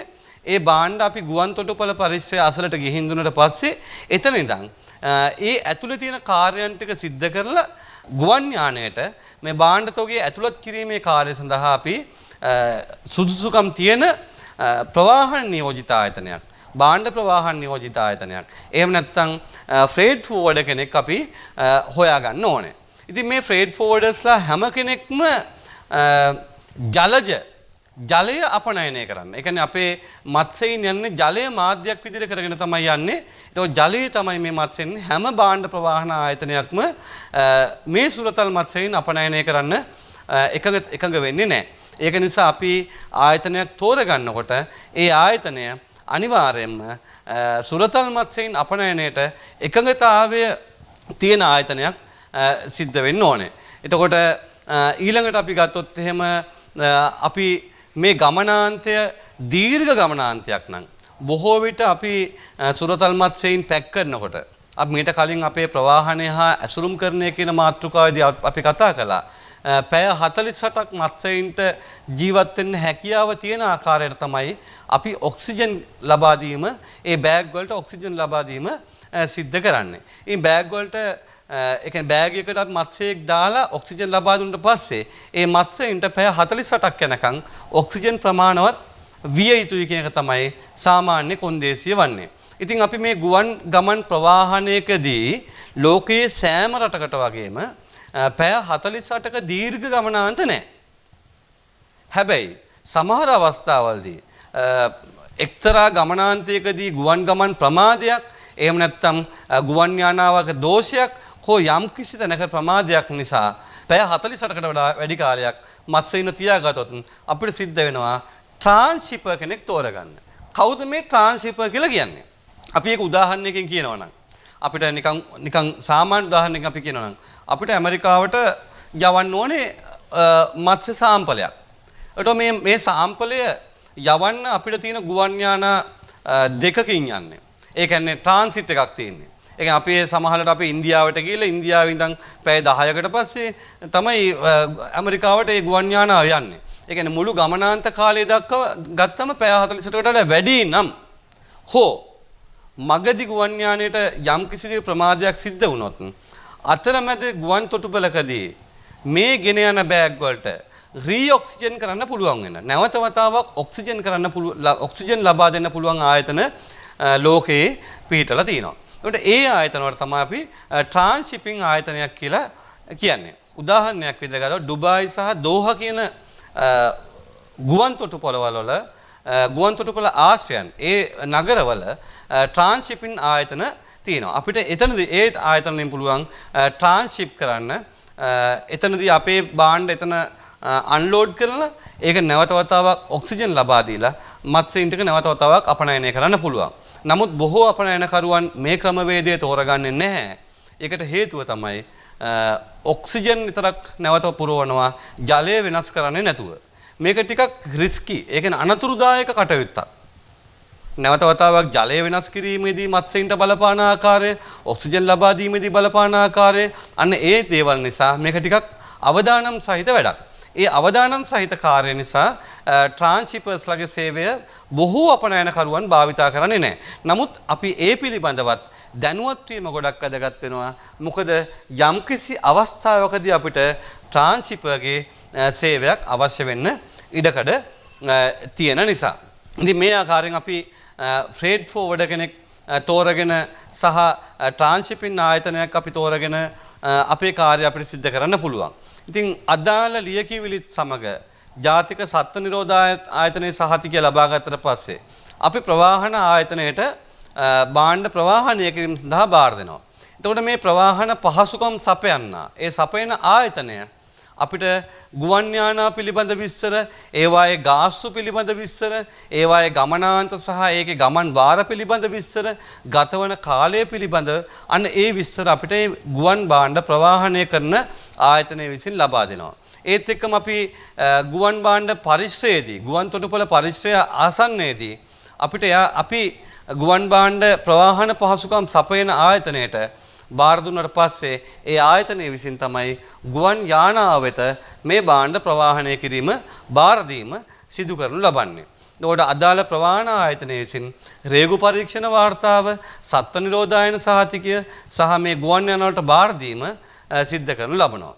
මුළු සම්පූර්ණ භාණ්ඩ තොගය සඳහා ඔවුන් ගාස්තුවක් අය කරනු ලබනවා. ඒත් එක්කම දේශීය වශයෙන් දේශීය හැසිරුම් ගාස්තුව එමෙත ලෝකල් හැන්ඩ්ලින් ෆී එකක් ඒගොල්ලෝ අය කරනවා ඒගොල්ලන්ගේ ගාස්තු විදියට. එහෙනම් අපි අනිවාර්යයෙන්ම මේ සේවයත් ලබාගත යුතුමයි. ඒත් එක්කම ඊළඟට තව වැදගත් දෙයක් තමයි ඔයගොල්ලෝ අපි හැමෝම අහන දෙයක් තමයි කිලෝග්‍රෑම් එකක් අපනයනය කරන්න කොච්චර මුදලක් ගාස්තුවක් අය වෙනවද කියලා. එතකොට මේ අපි සුරතල් මත්ස්‍යයින් අපනයනය කිරීමේදී අපනයනය කරන මත්ස්‍ය ප්‍රමාණය අනුව නෙමෙයි මත්ස්‍ය ප්‍රමාණය අනුව නෙමෙයි අපෙන් අය කිරීම සිද්ධ කරනු ලබන්නේ. අපෙන් අය කිරීම සිද්ධ කරනු ලබන්නේ කිලෝග්‍රෑම් එකක් අපනයනය කරන්න තමයි ගාස්සු අය කරන්නේ. ඉතින් එතනදී මට ඒ ගාස්සු පිළිබඳව ඕගොල්ලන්ට මේ වෙලාවේදී කියන්න බෑ. ඒ ගාස්සුව පිළිබඳ යම්කිසි ප්‍රකාශයක් කරොත් කවුරු හරි කෙනෙක් ඒකට තර්කයක් නගන්න පුළුවන්. යම් කාලවලදී ගුවන් යාන ගාස්සු වෙනස් වෙනවා. ඒ කියන්නේ සීසන් සහ ඕෆ් සීසන් එකේදී සංචාරකයන් වැඩිපුර රටට එන සහ නිවාඩු වලට වැඩිපුර කට්ටිය රටට එන යන අන්න ඒ වගේ කාලවලදී මේ වගේ ගාස්සු වෙනස් වෙනවා. ගුවන් යානා සමාගම අනුව වෙනස් වෙනවා. ගුවන් යානයේ කන්ඩිෂන් එක අනුව වෙනස් වෙනවා. අන්න ඒ වගේ මිල ගණන් වෙනස් විය හැකි බව දේවල් නිසා අපි ඒ මිල ගණන් පිළිබඳව සහ ඒවට අය කරන කිලෝග්‍රෑමයකට යන ගණන් පිළිබඳව සාකච්ඡා කරන්නේ නැහැ. ඔයගොල්ලන්ව දැනුවත් කිරීම සඳහා තමයි කිව්වේ කිලෝග්‍රෑම් එකට අය කරන ගාස්සුවක් තමයි තියෙන්නේ. ඉතින් ඒත් එක්කම තවත් වැදගත්ම දෙයක් තමයි අපනයනයේදී සිද්ධ වෙන්න පුළුවන් ඊළඟ හානිය. අපනයනයේ සිද්ධ වෙන්න පුළුවන් ඊළඟ ප්‍රශ්නේ තමයි ගොඩක් වෙලාවට අපි අපනයනය කරන මත්ස්‍යයන් ප්‍රවාහනය අතරතුරේදී හෝ අපේ අදාළ ගැනුම්කරුට බාර දෙන්න කලින් මියගොස් තිබීම හෝ ඒ අපි යවපු ඇසුරුම් වලට යම්කිසි හානියක් වෙලා ඩැමේජ් වීමට තියෙන හැකියාව. අන්න ඒකත් මේ ප්‍රවාහන සැපයුම්කරු විසින් කෝඩිනේට් කරනවා. එහෙම නැත්නම් සම්බන්ධීකරණය කිරීමක් සිද්ධ වෙනවා. ඉතින් ඒකෙදි අපි උදාහරණයක් විදිහට හිතුවොත් අපි යවපු භාණ්ඩයක් යම්කිසි ගුවන් තොටුපළකදී අන්ලෝඩ් කරලා ඒක අපේ ආනයනකරුට, ඒ කියන්නේ අපේ ගැනුම්කරුට ඒ ටික බාර දෙනකොට මත්ස්‍යයින්ගෙන් යම්කිසි ප්‍රමාණයක් මිය ගිහින් ඉන්නවනම් ඒ පිළිබඳව අපිට සහතිකයක් ලබා ගන්න පුළුවන් ඒ රටේ තියෙන සෞඛ්‍ය කාර්යාලයෙන් ඉන්න ග්‍රවුන්ඩ් හැන්ඩ්ලින් ස්ටාෆ් එකකින්. එතකොට හෙල්ත් ඔෆිස් එකේ ග්‍රවුන්ඩ් හැන්ඩ්ලින් ස්ටාෆ් එකකින් ඒගොල්ලෝ ඉරිගියුලර් රිපෝට් එකක් සහ සර්වේ රිපෝට් එකක් අපිට ලබා ගන්න පුළුවන්. මේ සර්වේ රිපෝට් එකක් ලබා ගැනීම තුළින් අපිට ගැරන්ටීඩ් ක්ලේම් එකක්. ඒ කියන්නේ අපි යම් කිසි දෙයකට ගුවන් යානාවේ ප්‍රමාදයක් වීම නිසා හෝ ගුවන් යානාවේ තිබිච්ච යම් කිසි දෝෂයක් නිසා අපේ මත්ස්‍යයින්ට හානියක් සිද්ධ වෙලා තියෙනවා නම් ගැරන්ටීඩ් ක්ලේම් එකක් ලබා ගන්න අපිට සර්වේ රිපෝට් එක අවශ්‍යතාවය තදින්ම තියෙනවා. එතකොට මේ ඉරිගියුලර් රිපෝට් එක සහ සර්වේ රිපෝට් එක ලබා ගැනීමෙන් ගුවන් භාණ්ඩ ප්‍රවාහකයා අපිට ලොකු සහයෝගයක් සහ එයාගේ කාර්යයේ ලොකු කාර්යභාරයක් තියෙනවා. ඉතින් මේ විදිහට තමයි අපි සුරතල් මත්ස්‍ය, විසිතුරු මත්ස්‍ය අපනයන බලපත්‍රයක් ලබා ගන්නෙ. ඉතින් මේ ආකාරයෙන් මම හිතන්නේ ඔයගොල්ලෝ දැන් මේ වෙනකොට දැනුවත් වුණා අපි විසිතුරු මත්ස්‍ය අපනයන බලපත්‍රයක් ලබා ගන්නේ කොහොමද කියන එක. විසිතුරු මත්ස්‍ය අපනයන බලපත්‍රයක් සහ ඒ හා සම්බන්ධ ආනයනික කටයුතු ඒත් එක්කම ජලජ පැලෑටි ආනයනය සහ අපනයනය මේ දේවල් පිළිබඳව ඔයගොල්ලෝ ලොකු විශාල අවබෝධයක් ඔයගොල්ලෝ ලබා ගත්ත අද දවසේ මේ සාකච්ඡාව තුළින්. ඉතින් එතනදී අපි රාජ්‍ය ආයතන විශාල ප්‍රමාණයක් ගැන ඒ කියන්නේ අපි මුලින්ම ගත්තොත් අපේ ව්‍යාපාර ලියාපදිංචි කිරීමේ සහතිකය, නැග්ඩා ආයතනය, මධ්‍යම පරිසර අධිකාරිය, ජාතික සත්ව නිරෝධායන ආයතනය, ජාතික ශාක නිරෝධායන ආයතනය, ඒත් එක්කම ශ්‍රී ලංකා රේගුව ආදී ආයතන පිළිබඳව අපි කතා කළා. ඒත් එක්කම අවසාන වශයෙන් අපි ගත්තොත් ශ්‍රී ලංකා අපනයන සංවර්ධන මණ්ඩලයේ ලියාපදිංචි කිරීම අපිට සිද්ධ කරගන්න සිද්ධ වෙනවා. මොකද අපනයන සංවර්ධන මණ්ඩලය තමයි. ඒ කියන්නේ අපි EDB එක කියලා කෙටියෙන් හඳුන්වන ආයතනය තමයි ලංකාවේ අපනයන සංවර්ධනය කිරීම සඳහා කටයුතු කරන රාජ්‍ය ආයතනය. එතෙන්දී ඔවුන් අපිට තාක්ෂණික සහයෝගයන්, ඒ වගේම මූල්‍ය සහයෝගයන් සහ මඟ පෙන්වීම වැඩමුළු, ඒ වගේම විදේශීය ට්‍රේඩ් ෆෙයාර්ස් වලට ඒ වගේ දේවල් සම්බන්ධ කිරීමත් මේ ආයතනයෙන් සිද්ධ කරනවා. ඒ නිසා අපි අපනයන කඩුවෙක් වශයෙන් ඉන්නවා නම් අපිට අපනයන සංවර්ධන මණ්ඩලයේ ලියාපදිංචියත් අපි අනිවාර්යයෙන්ම සිදු කරගත යුතු කරුණක්. ඉතින් මේ ආකාරයෙන් අපි ඉගෙනගත්තු දැනුමෙන් ඕගොල්ලන්ට පුළුවන් අපනයන බලපත්‍රයක් ලබා ගැනීමට ක්‍රියාත්මක වෙන්න. ඉතින් මේ පාඨමාලාව, මේ පාඩමේ මේ කොටසේදී ඊටමත් විශාල මහන්සියක් විශාල වෙහෙසක් දරන්න සිද්ධ වුණා. මේ සියලුම ආයතන වලට ගිහිල්ලා ඒ ආයතන වල අදාළ නිලධාරීන් හම්බු වෙලා ඒ අදාළ සාකච්ඡාවන් පවත්වලා තමයි මේ ඔබට අවශ්‍ය කරන දැනුම එක තැනකට අපි කෙටි කරලා දුන්නේ. මේ රාජ්‍ය ආයතන වල ඉන්න නිලධාරීන් බොහොම ප්‍රසන්න සහ හොඳ සේවයක්, හොඳ උපදේශනයක්, හොඳ තොරතුරු ප්‍රමාණයක් ලබා දුන්නා. ඉතින් ඒ වගේම ඕගොල්ලන්ට මේ ඔක්කොම ටික එකම තැනකින් එකම ආකාරයකින් ඉගෙන ගන්න පුළුවන් ප්ලැට්ෆෝම් එකක් අපි හැදුවා. ඉතින් මේ තුලින් අපි බලාපොරොත්තු වෙන්නේ තවත් හෙට දවසේ ශ්‍රී ලංකාවේ අපනයන කර්මාන්තයට, සුරතල් මත්ස්‍ය කර්මාන්තයට තවත් අලුතෙන් ව්‍යාපාරිකයින් බිහි කර ගැනීම. ඒ තුලින් දේශීය වශයෙන් කර්මාන්ත ඉහළ නැංවීම වගේම විදේශීය විනිමය අපිට උපයා ගැනීම. ලංකාවට මේ වෙලාවේ අත්‍යවශ්‍යම කාර්යයකට තමයි අපි අද මේ ඕගොල්ලෝ අද අහගෙන හිටියේ. මේ තුලින් කර්මාන්තයක් ආරම්භ කරන්න අවශ්‍ය කෙනෙක්ට අවශ්‍ය කරන සියලුම දැනුම ලබා දුන්නා කියලා විශ්වාස කරනවා. ඉතින් මේ නිලධාරීන් තමයි මේ තොරතුරු ලබා දුන්නේ. ඉතින් ඒ නිලධාරීන්ටත් මම මේ වෙලාවේදී විශේෂයෙන්ම ස්තුතිවන්ත වෙනවා. ඒ වගේම DP Education Skills for Life වැඩසටහනෙන් අද දවසින් ඔයගොල්ලොත් එක්ක සමුගන්නවා. ඔබ සැමටම සුබ අනාගතයක් වේවා කියලා ප්‍රාර්ථනා කරනවා.